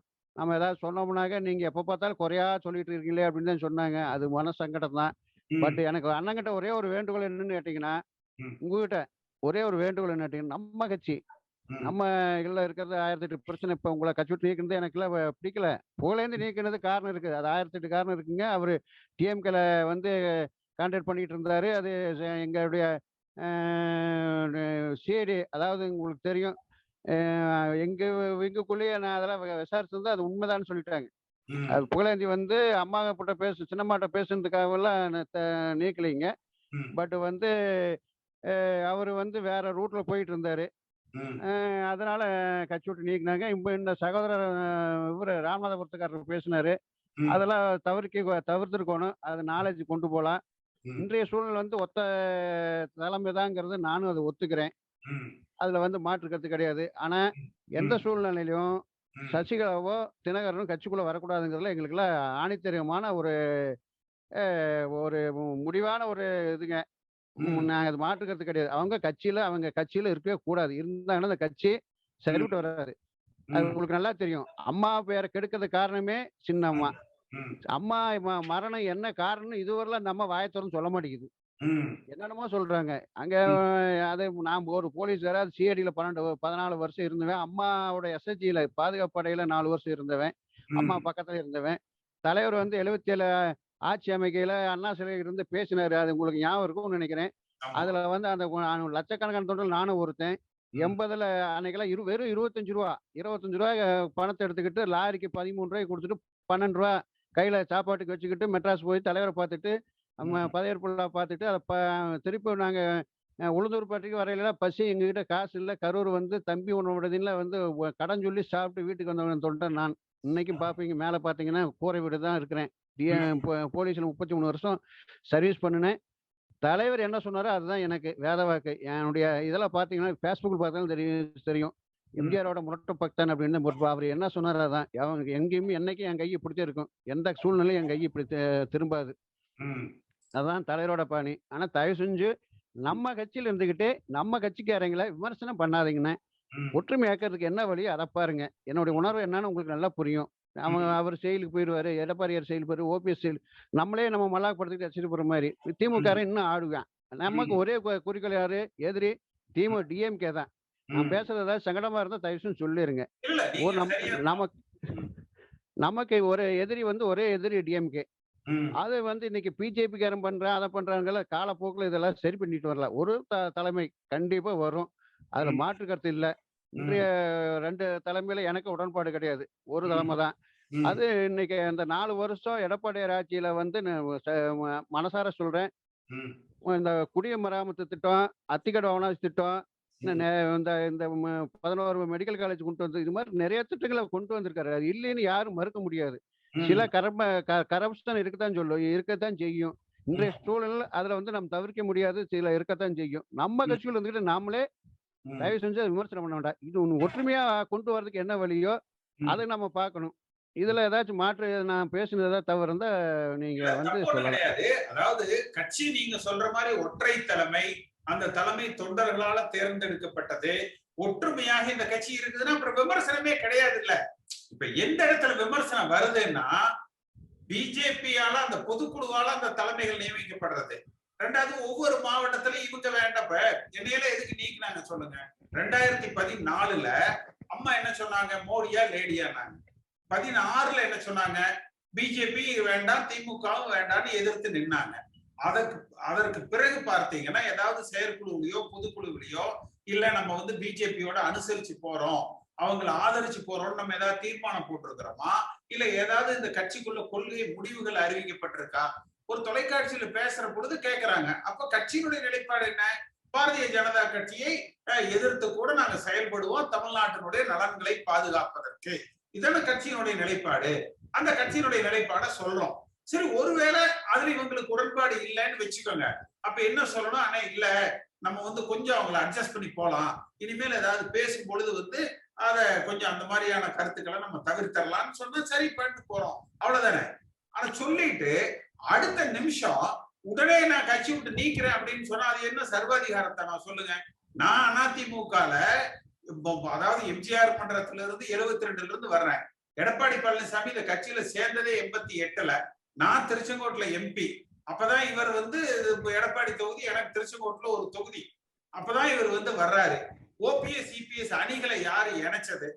இவர் என்கிட்ட கையை பிடிச்சுக்கிட்டு சொல்றாரு, அண்ணே நான் உட்கார்ந்துட்ட சிஎம்மா, எப்படியாவது இந்த ஓபிஎஸ் சரி பண்ணி கொண்டு வந்து எனக்கு இணைச்சு அரசாங்கத்தை பலப்படுத்தி கொடுக்கணும்னு கேட்கிறாரு, சொல்றாரு. அதுக்கப்புறம் நான் போய் ஓபிஎஸ் கிட்ட பேசுறேன். ஓபிஎஸ் வந்து முடியவே முடியாதுங்கிறாரு. நான் தான் சிஎம், நான் தான் பொதுச் செயலர் அப்படின்னா பேசலாம் அப்படின்னு சொல்லி சொல்றாரு.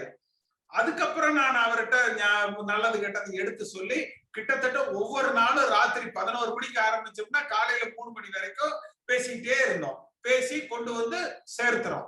திருப்பி நான் இன்னொரு இதுல கூட சொல்லியிருப்பேன், ஒருத்தர் பிஜேபியில இருந்து வந்து எடப்பாடி பழனிசாமியை மாத்திட்டு ஓபிஎஸ் வச்சிடலாமான்னு வர்றாங்க. அவங்களோட நான் போய் இபிஎஸ் நானும் அவங்க ஒரு மீட்டிங் நடக்குது.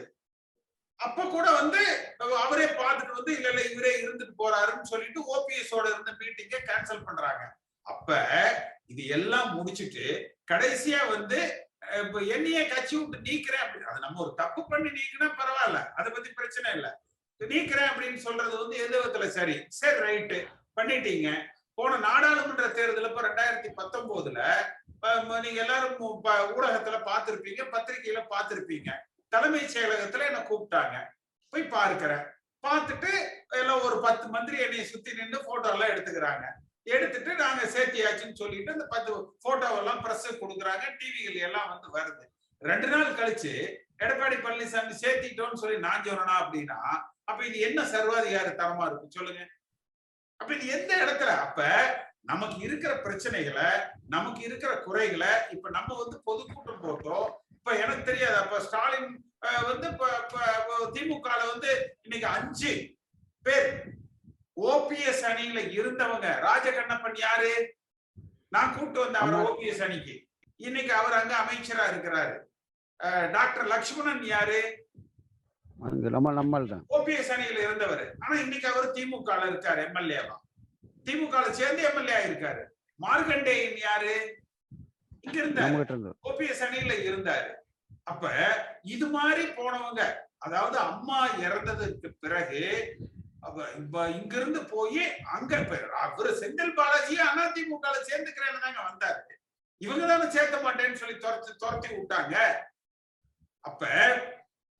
அப்ப அந்த மாதிரி நான் ஏதாவது வந்து இவ்வளவு காலம் ஆனாலும் இல்ல நான் இன்னைக்கு அதிமுக தான், நீ யாரு என்ன நீக்கிறதுக்குன்னு சொல்லித்தான் நம்ம சொல்றமே ஒழிய நம்ம சுயநலத்தை பார்த்து நம்ம உடனே சரி ரைட்டு இன்னைக்கு ஆளுங்கட்சியா இருக்கிறாங்க நம்ம போய் அங்க சேர்ந்து 4 காசு சம்பாதிப்போம்னு சொல்லி போகலையே.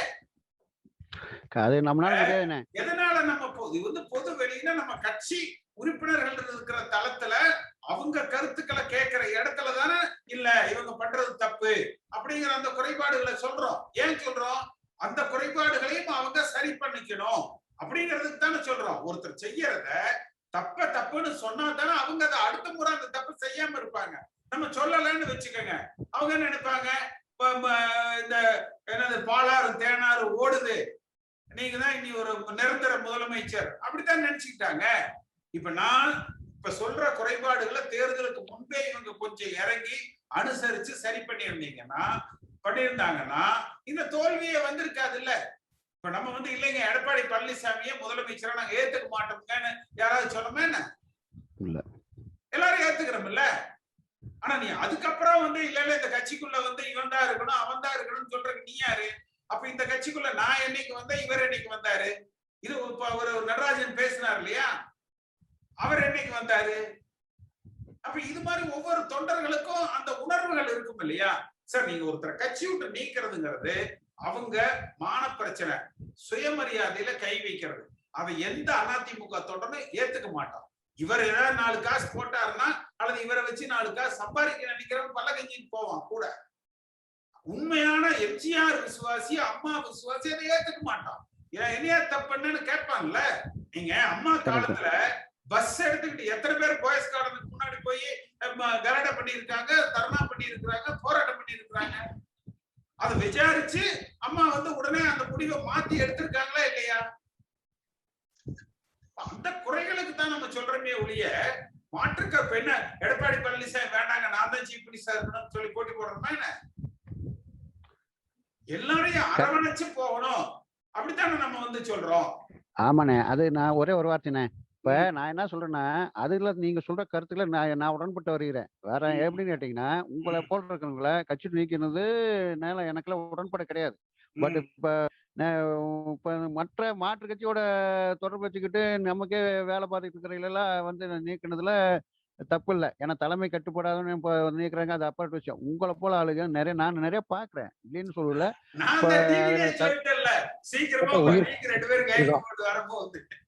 ஆமாண்ணே, ஒண்ணு இல்லைண்ணே, நம்ம அவங்க இப்ப வந்து எடப்பாடியாரு சரி ஓபிஎஸ் எல்லாம் ஜெயிலுக்கு போவாங்க அப்போ அப்படின்னு அந்த விமர்சனம் நமக்கு கட்சிக்குள்ள நம்ம வந்து பேசலாம், தப்பு இல்லை. இது மாதிரி கட்சி இவங்க இது மாதிரி பண்றாங்க, ஜர்வாதிகாரம் பண்றாங்க, அது வேணா சொல்லுங்க, அதை எடுத்துக்கிறேன். நம்மளை திட்டிக்க கூடாது, அதுதான் என்னுடைய கோரிக்கை, வேற ஒண்ணும் இல்லைண்ணே. உங்களை மீட்டிங்ல டெய்லியும் கான்டாக்ட் பண்ண ஞாயிற்றுக்கிழமை இருக்குங்களா? ஞாயிற்றுக்கிழமை பாக்குறேன். ராஜேந்தர் பேசுறேன்னு கேட்டிருக்கீங்க. ராஜேந்தர் லைன்ல இருக்கீங்களா? ராஜேந்தர் பேசுங்க. ஐயா வணக்கம். ஐயா வணக்கம். ஒண்ணும் இல்லைங்கய்யா, இந்த சசிகலா சின்னம்மாவா கட்சிக்குள்ள நம்ம சேர்த்துக்கலாங்க, அதாங்க என்னுடைய சொந்த கருத்து. நன்றிங்க ஐயா. சரி, இல்ல அது சேர்த்துக்கலாம். நம்ம அதாவது ஒன்றுபட்ட அதிமுக அப்படின்னா எம்ஜிஆரோட இருந்து அதிமுகவுல வந்தவங்க, அம்மா அவர்களோட இருந்து அதிமுகவுக்குள்ள வந்தவங்க, அவங்க நல்லவங்களா கெட்டவங்களா, அவங்கனால 4 பேர் சாதகம் அடைஞ்சிருக்கலாம், பல பேர் பாதகம் அடைஞ்சிருக்கலாம். கட்சி அப்படின்னு வர்ற பொழுது எல்லோரையும் அனுசரித்து ஒன்னா கொண்டு போறதா கட்சி. அதனால வந்து அவங்கள சேர்த்துக்கிறதுல எனக்கு எந்த விதமான மாற்று கருத்து கிடையாது. வேற யாராவது? லட்சுமணன், நீங்க கரூர் லட்சுமணன் லைன் இருக்கா? பேசுறேன். பேசுங்க லட்சுமணன். அதாவது நம்ம மீட்டிங் 100வது மீட்டிங் இல்ல, இன்னைக்கு 98 தான், அடுத்த 15 தான் 100. 98. நான் அந்த ஒரு பையன் சொன்ன அப்படி 100 அதை மைண்ட் வச்சு பேசிட்டேன். எனக்கு என்னன்னா, கரூர் மாவட்டத்துல ஒரு தொகுதி கூட ஜெயிக்கல, 4 தொகுதி ஜெயிக்கிற தொகுதி. எல்லாம் வீம்பு புடிச்சுக்கிட்டு அவன் பெரிய ஆளு, அவன் பன்னாட்டு பண்ணிக்கிட்டு கட்சி தோக்க வச்சது பெரிய மனசு ரொம்ப வருத்தனே. நான் என்ன சொல்றேன்னா, அதாவது ஜெயிக்க வேண்டிய ஒரு கட்சியை கொண்டு ஒண்ணுக்கு இல்லாம பண்ணிட்டேன்னு சொல்லி மனசு ஒரு வாரமா வந்து சரியா கூட நான் சாப்பிடனேன். அதனால வந்துண்ணே, இப்ப அண்ணன் இப்ப ஜூம் மீட்டிங் நடத்துறதுனால நீங்க எத்தனையோ லட்சம் பேர் நீங்க அதை பாக்குறான். அண்ணன் சொன்ன மாதிரி இப்போ ஸ்டாலின் கூட அதை வந்து பாப்பாப்புல, இல்ல கூட நம்ம இதுல பேஸ்புக்ல கூட என்ன பேசியிருக்காங்க கூட பாப்பாப்புல. அதனால நான் ஏதோ ஒரு முடிவு வரணும்னு, இப்படியே போச்சுன்னா என்னென்ன முடிவு? ஏன்னா இப்படியே போச்சுன்னா அதுக்கு என்னதான் எனக்கே ஒண்ணும் புரியலண்ணே. இது ஏதோ கடவுளை பார்த்து ஏதோ முருகப்பெருமான் ஏதோ பார்த்து ஏதாவது முடிவு பண்ணனே, அதுதான் என்னோட ஆசைனே.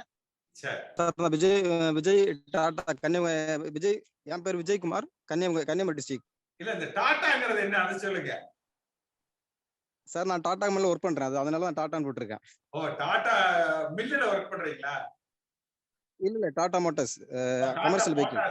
சரி பேசுங்க, சொல்லுங்க. பட் நான் சொல்ற ஒரே கருத்து சார், ஒவ்வொரு டீம்ல பாத்தீங்கன்னா ஒவ்வொருத்தருக்கும் ஒவ்வொரு பொறுப்பு கொடுத்துருக்காங்க. மாவட்ட தலைவர், மாவட்ட செயலாளர், மாவட்ட பொருளாளர், மாவட்ட ஒருங்கிணைப்பாளர் பொறுப்பு கொடுத்துருக்காங்க. இந்த பொறுப்புல இருக்கிறவங்க எல்லாருமே அவங்க ஒர்க்கை கரெக்டா பண்றாங்களா? என்னோட கேள்வி. ஏன்னா நான் ஒரு கிராமத்துல தான். பட் என்ன பிரச்சனைன்னா, எலெக்ஷன் வரும்போது மட்டும் அந்த இடத்துல வராங்க. அம்மா ஓட்டு கொடுங்க, அண்ணா ஓட்டு கொடுங்க மட்டும் கேட்டு வருவாங்க. பட் எலெக்ஷன் முடிஞ்ச அப்புறம் அந்த இடத்துல வரமாட்டாங்க.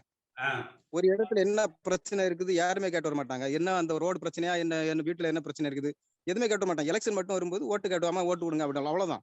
சோ நம்ம என்னன்னா, ஒரு மாவட்டத்துல இருக்கிறவங்க அந்த ஒர்க்கை மட்டும் கரெக்டா பண்ணிச்சுன்னா இப்ப இன்னும் ஏடிஎம்கே கரெக்டா வின் பண்ணுவாங்க. ஒவ்வொரு இடத்துலயும் ஒரு மாவட்டத்துல ஒரு ஒன்றிய பொறுப்புல இருப்பாங்க, ஒரு கிராம பொறுப்புல இருப்பாங்க. அவங்க எல்லாருமே எல்லாருமே சனிக்கிழமை வேலை போட்டோம், ஞாயிற்றுக்கிழமை மட்டும் ஒவ்வொரு வீட்டுக்கும் போய் என்ன கருத்தை கேட்கணும். நம்ம என்ன பிரச்சனை, நம்ம ஒரு சொந்தம் விசாரிக்க போறது மாதிரி அவங்க வீட்டு போகணும். வீட்டு போய் என்ன பிரச்சனை இருக்கு உங்களுக்கு, அதை கொண்டு மாவட்ட லெவலில் கொண்டு போகணும். ஏன்னா ஒரு எம்பி லெவலில் இருக்கிறவங்களும் சரி, எம்எல்ஏ லெவலில் இருக்கிறவங்களும் சரி, சிஎம் லெவலில் இருக்கிறவங்களும் சரி, இங்க வந்து பார்க்க முடியாது கிராமத்துக்கு. ஸோ அந்த கிராமத்துல அவங்களுக்கு பொறுப்பு கொடுத்துருவங்க தான் அந்த ஒர்க்கை பண்ணணும். பண்ணிட்டு மாவட்ட லெவலில் கொண்டு போச்சுன்னா அவங்க சட்டசபையில பேச முடியும், மக்களவையில் பேச, மாநில கருத்தில் பேச முடியும், பேசி அந்த பிரச்சனை சால்வ் பண்ண முடியும். அப்படி பண்ண மட்டும்தான் இது. இப்ப ஏடிஎம்கேல இப்ப யாருன்னா கூட அப்படி பிரிஞ்சு இருக்குது ஏடிஎம் மொத்தம் மட்டும். ஏன்னா ஒரு தொரப்பகட்டுல ஒரு ஈக்கிள் வெளியே போனாலும் அப்படியே டோட்டலா பிரிஞ்சிடும். சரி, அது மாதிரி கரெக்டா ஒரு இது பண்ணிச்சுன்னா நம்ம திரும்பவும் ஏடிஎம் வின் பண்ணும். ஏன்னா அதுக்கு கீழே இருக்க மாவட்ட பொறுப்புல இருக்கிறவங்களை மாத்திட்டு புதுசா போட்டாதான் இதே நான் சொல்ற அட்வைஸ் பண்ணா கரெக்டா நம்ம வின் பண்ணும். பேசுறேன் சார். வணக்கம் சார். முதல்ல உங்களுடைய மிகப்பெரிய போராட்டத்துக்கு, நம்ம கட்சி முன்னேறணுங்கிற உங்க போராட்டத்துக்கு என்னுடைய நன்றியை தெரிவிச்சுக்கிறேன் சார். ஏன்னா ரொம்ப காலமா நான் இத ரொம்ப மீட்டிங் அட்டன் பண்ணிருக்கேன். உங்க மீட்டிங்க தொடர்ந்து இந்த கட்சி ஒத்துமையா இருக்கணும், எப்படியாச்சும் நம்ம மறுபடியும் மீண்டும் பழைய நிலையை அடைஞ்சிடணும்னு மிகப்பெரிய பிரயத்தன போராட்டம் நடத்துறீங்க. அதுல நீங்க ஒருத்தவங்க. அந்த விதத்துல நான் மிக மிக மகிழ்ச்சி அடையேன் சார். முக்கியமா நான் ஒரே ஒரு கருத்தா சார் சொல்ல போறேன். இங்க தனிப்பட்ட விருப்பு வெறுப்பெல்லாம் நம்ம ஒதுக்கிடலாம் சார். கட்சியை எப்படி பழைய நிலைக்கு ஒற்றுமையா கொண்டு வர முடியும், அதை மட்டுமே நம்ம பேசலாம். அதுதான் என்னுடைய தனிப்பட்ட கருத்து. நீங்க மிகப்பெரிய போராட்டமே நடத்துறீங்க, இந்த கட்சியை எப்படியாச்சும் ஒத்துமை ஆக்கிடணும், பழைய நிலைக்கு கொண்டு வரணும். அந்த மனநிலையில எல்லா தலைவர்களும் இருக்கிற மாதிரி எனக்கு ஒண்ணும் தெரியல சார். ஏன்னா நம்ம தோத்துருவோங்கிறத நீங்க பெரிய போராட்டமா காலங்காலமா சொல்லிக்கிட்டு இருக்கீங்க. இந்த எலெக்ஷனுக்கு முன்னாடில சொல்றீங்க தோத்துருவோம், நம்ம தோத்துருவோம், தயவு செய்து ஒத்துமையாவுங்கன்னு. ஆனா யாருமே கேட்கல. அவங்கவுங்க வேலையை பார்த்தாங்க, மொத்தமா தோத்து போயிட்டோம். நாங்க சார், நாங்க கும்பகோணம் சார், நம்ம தஞ்சாவூர் மாவட்டம் கும்பகோணம். இங்க நாங்க தோத்துருவோம்னு நீங்க என்ன கேட்டீங்க. கும்பகோணத்துல வந்துருங்க கள நிலவரம் என்னன்னு, கண்டிப்பா தோத்து போயிடுவோம் அப்படின்னு தோத்து போயிட்டோம். அதுதான் இப்ப கும்பகோணத்தோட கள நிலவரம். நான் ஒரு வழக்கறிஞரா சொல்றேன், என்னுடைய ஆசையை சொல்றேன். அம்மா அவர்கள் இருந்த போது இந்த கட்சி எப்படி இருந்துச்சோ அதே மாதிரி தயவு செஞ்சு தலைமை பொறுப்புல இருக்கிறவங்க ஈகோ எல்லாம் மறந்துட்டு ஒத்துமை ஆவறதற்கு வழிய பாருங்கிறது என்னோட கோரிக்கை. சரியா சொன்னீங்க. இல்ல, அதாவது இந்த ஓபிஎஸ் சிபிஎஸ் அணிகள் இணையற பொழுது கேபி முனுசாமி என்கிட்ட சொன்னாரு, நீங்க புரட்சி தலைவர் எம்ஜிஆருக்கு மேல இன்னைக்கு ஓபிஎஸ்க்கு செல்வாக்கு இருக்குது, நீங்க எதுக்காக கட்சியை இணைக்கணும்னு சொல்றீங்க, இதெல்லாம் தப்பு அப்படின்னு சொல்லி எனக்கு அவருக்கு பெரிய சண்டையே வந்துருச்சு. நான் அவர்கிட்ட சொன்னேன், முனுசாமி நீங்க இந்த கட்சிக்குள்ள வந்ததெல்லாம் 90க்கு அப்புறம் தான் வந்திருக்கீங்க. நான் 72ல இருந்து இந்த கட்சியை பார்த்திருக்கிறேன். ஜாஜே அணிகள் இணைக்கும் போது கூட நான் எல்லாம் ஒரு பங்காற்றி இருக்கிறேன். ஏன்னா அன்னைக்கு நான் சட்டமன்ற உறுப்பினராக இருந்தேன். நிச்சயமா இந்த கட்சி இணையும், நீங்க அதை பார்க்கத்தான் போறீங்க அப்படின்னு சொல்லி நான் அவர்கிட்டயே சவால் விட்டேன். ஓபிஎஸ் முடியவே முடியாதுனாரு. இல்லன்னா இந்த கட்சி இணைஞ்சே தீரும்னே, அப்படி இணையினா கட்சிக்காரன் பூரா இணைஞ்சிருவானே அப்படின்னு சொல்லி சொன்னோம். அப்ப ஒன்றுபட்ட அதிமுக தான் தீர்வு, அதுல மாற்று கருத்தே கிடையாது. ஆனா தலைமைங்கிறத அந்த அடிப்படை உறுப்பினர், இப்ப எல்லாரும் ஒன்றுபட்ட அதிமுகவை உருவாக்கி கம்ப்ளீட்டா உறுப்பினர் சேர்த்துவோம். 2 கோடி பேர் வேணாலும் பண்ணுவோம், இல்ல 1 கோடி பேர் வந்தாலும் சரி, 1.5 கோடி பேர் வந்தாலும் சரி, அவங்களுக்குள்ள நீங்க யாருன்னு தேர்ந்தெடுங்கன்னு விடுவோம். யாரு வர்றாங்கன்னு பார்ப்போமோ அவங்க தலைமையை மற்றவங்க ஏற்றுக்கலாம்ல. இந்த கட்சிக்கு நிரந்தரமா இருக்கும். தேர்தல் காலத்தையே நான் சொன்னேன், நீங்க முடிவு பண்ணிக்கங்க, திமுகவை எதிர்த்து ஜெயிக்கணுமா இல்ல உள்கட்சிக்குள்ள யாருங்கிறத நீங்க நிரூபிக்கணுமா அப்படிங்கிறது. ரெண்டுமே முடியாம போச்சு. திமுகவை எதிர்த்து ஜெயிக்கல, உள்கட்சிக்குள்ளயும் இல்ல இவர்தான் அப்படிங்கறத அவங்களால நிலைநிறுத்த முடியல. அதுதான் இன்னைக்கு நடந்திருக்கு. ஆனா நிச்சயமா வருகிற காலத்துல அந்த ஒன்றுபட்ட அதிமுக அப்படிங்கிறது வந்து உருவாகும். மீண்டும் ஆளுகிற கட்சியாக அதிமுக வந்து வரும். அதை நோக்கி நம்ம வந்து பயணிப்போம். மீண்டும் வருகிற ஞாயிற்றுக்கிழமை காலையில 11 மணிக்கு இருக்கு. அன்னைக்கு வந்து 99வது மீட்டிங். அதற்கு அடுத்த புதன்கிழமை வர்ற பொழுது பார்த்தீங்கன்னா 100வது மீட்டிங். ஒரு கட்சியில அதையும் என்ன கட்சி விட்டு நீக்கிட்டேன்னு சொன்னதுக்கு அப்புறம் 100 மீட்டிங் தொடர்ந்து நடத்தி அதுல ஒவ்வொரு நிகழ்ச்சியிலையும் பேசுறதுக்கு வாய்ப்பு கேட்டு வர்றவங்கன்னு பார்த்தீங்கன்னா 70-80 பேர் வந்து வருவாங்க. அதுல நம்ம வந்து ஒரு 25 பேர் 30 பேர் 20 பேர் வரைக்கும் நம்ம வந்து பேச வைக்கிறோம் அவங்க கருத்துக்களை. அதையெல்லாம் கேட்டு அது போக லைவ்ல பார்ட்டிசிபேட் பண்றவங்க பாத்தீங்கன்னா ஒவ்வொரு முறையும் குறைஞ்சது 1000-2000 பேர் வரைக்கும் கலந்துப்பாங்க. சில நேரம் 5000 பேர். ஏதாவது சூடான பிரச்சனைகள் நடக்கிற பொழுது பார்த்தீங்கன்னா 5000 பேர் வரைக்கும் 10,000 பேர் வரைக்கும் கூட அதுல வந்து கலந்துருக்கிறாங்க. தொண்டர்களது கருத்தை நம்ம பிரதிபலிக்கிறோம். அவ்வளவுதான். இது வந்து ஒரு தொண்டர்கள் கட்சி. அதிமுகவுங்கிறது தொண்டர்களால ஆரம்பிக்கப்பட்ட கட்சியில புரட்சி தலைவர் எம்ஜிஆர் அவர்கள் தன்னை இணைத்துக் கொண்டார். அவர் ஒண்ணும் நான் வரையிலேயே நான் தான் தலைவர்னால வரல. தொண்டர்கள் ஒரு கட்சியை ஆரம்பிச்சு அந்த கட்சியில புரட்சி தலைவர் எம்ஜிஆர் இணைத்து கொண்டதற்கு பிறகு அவரை தலைவராக வந்து நம்ம எல்லா தொண்டர்களும் ஏற்றுக்கொண்டாங்க. அதனால தொண்டர்களால நம்ம ஒரு தலைமையை உருவாக்குவோம். இந்த நிகழ்ச்சிகள்ல கலந்து கொண்ட உங்கள் அத்தனை பேருக்கும் என்னுடைய நன்றி கலந்த வணக்கம்.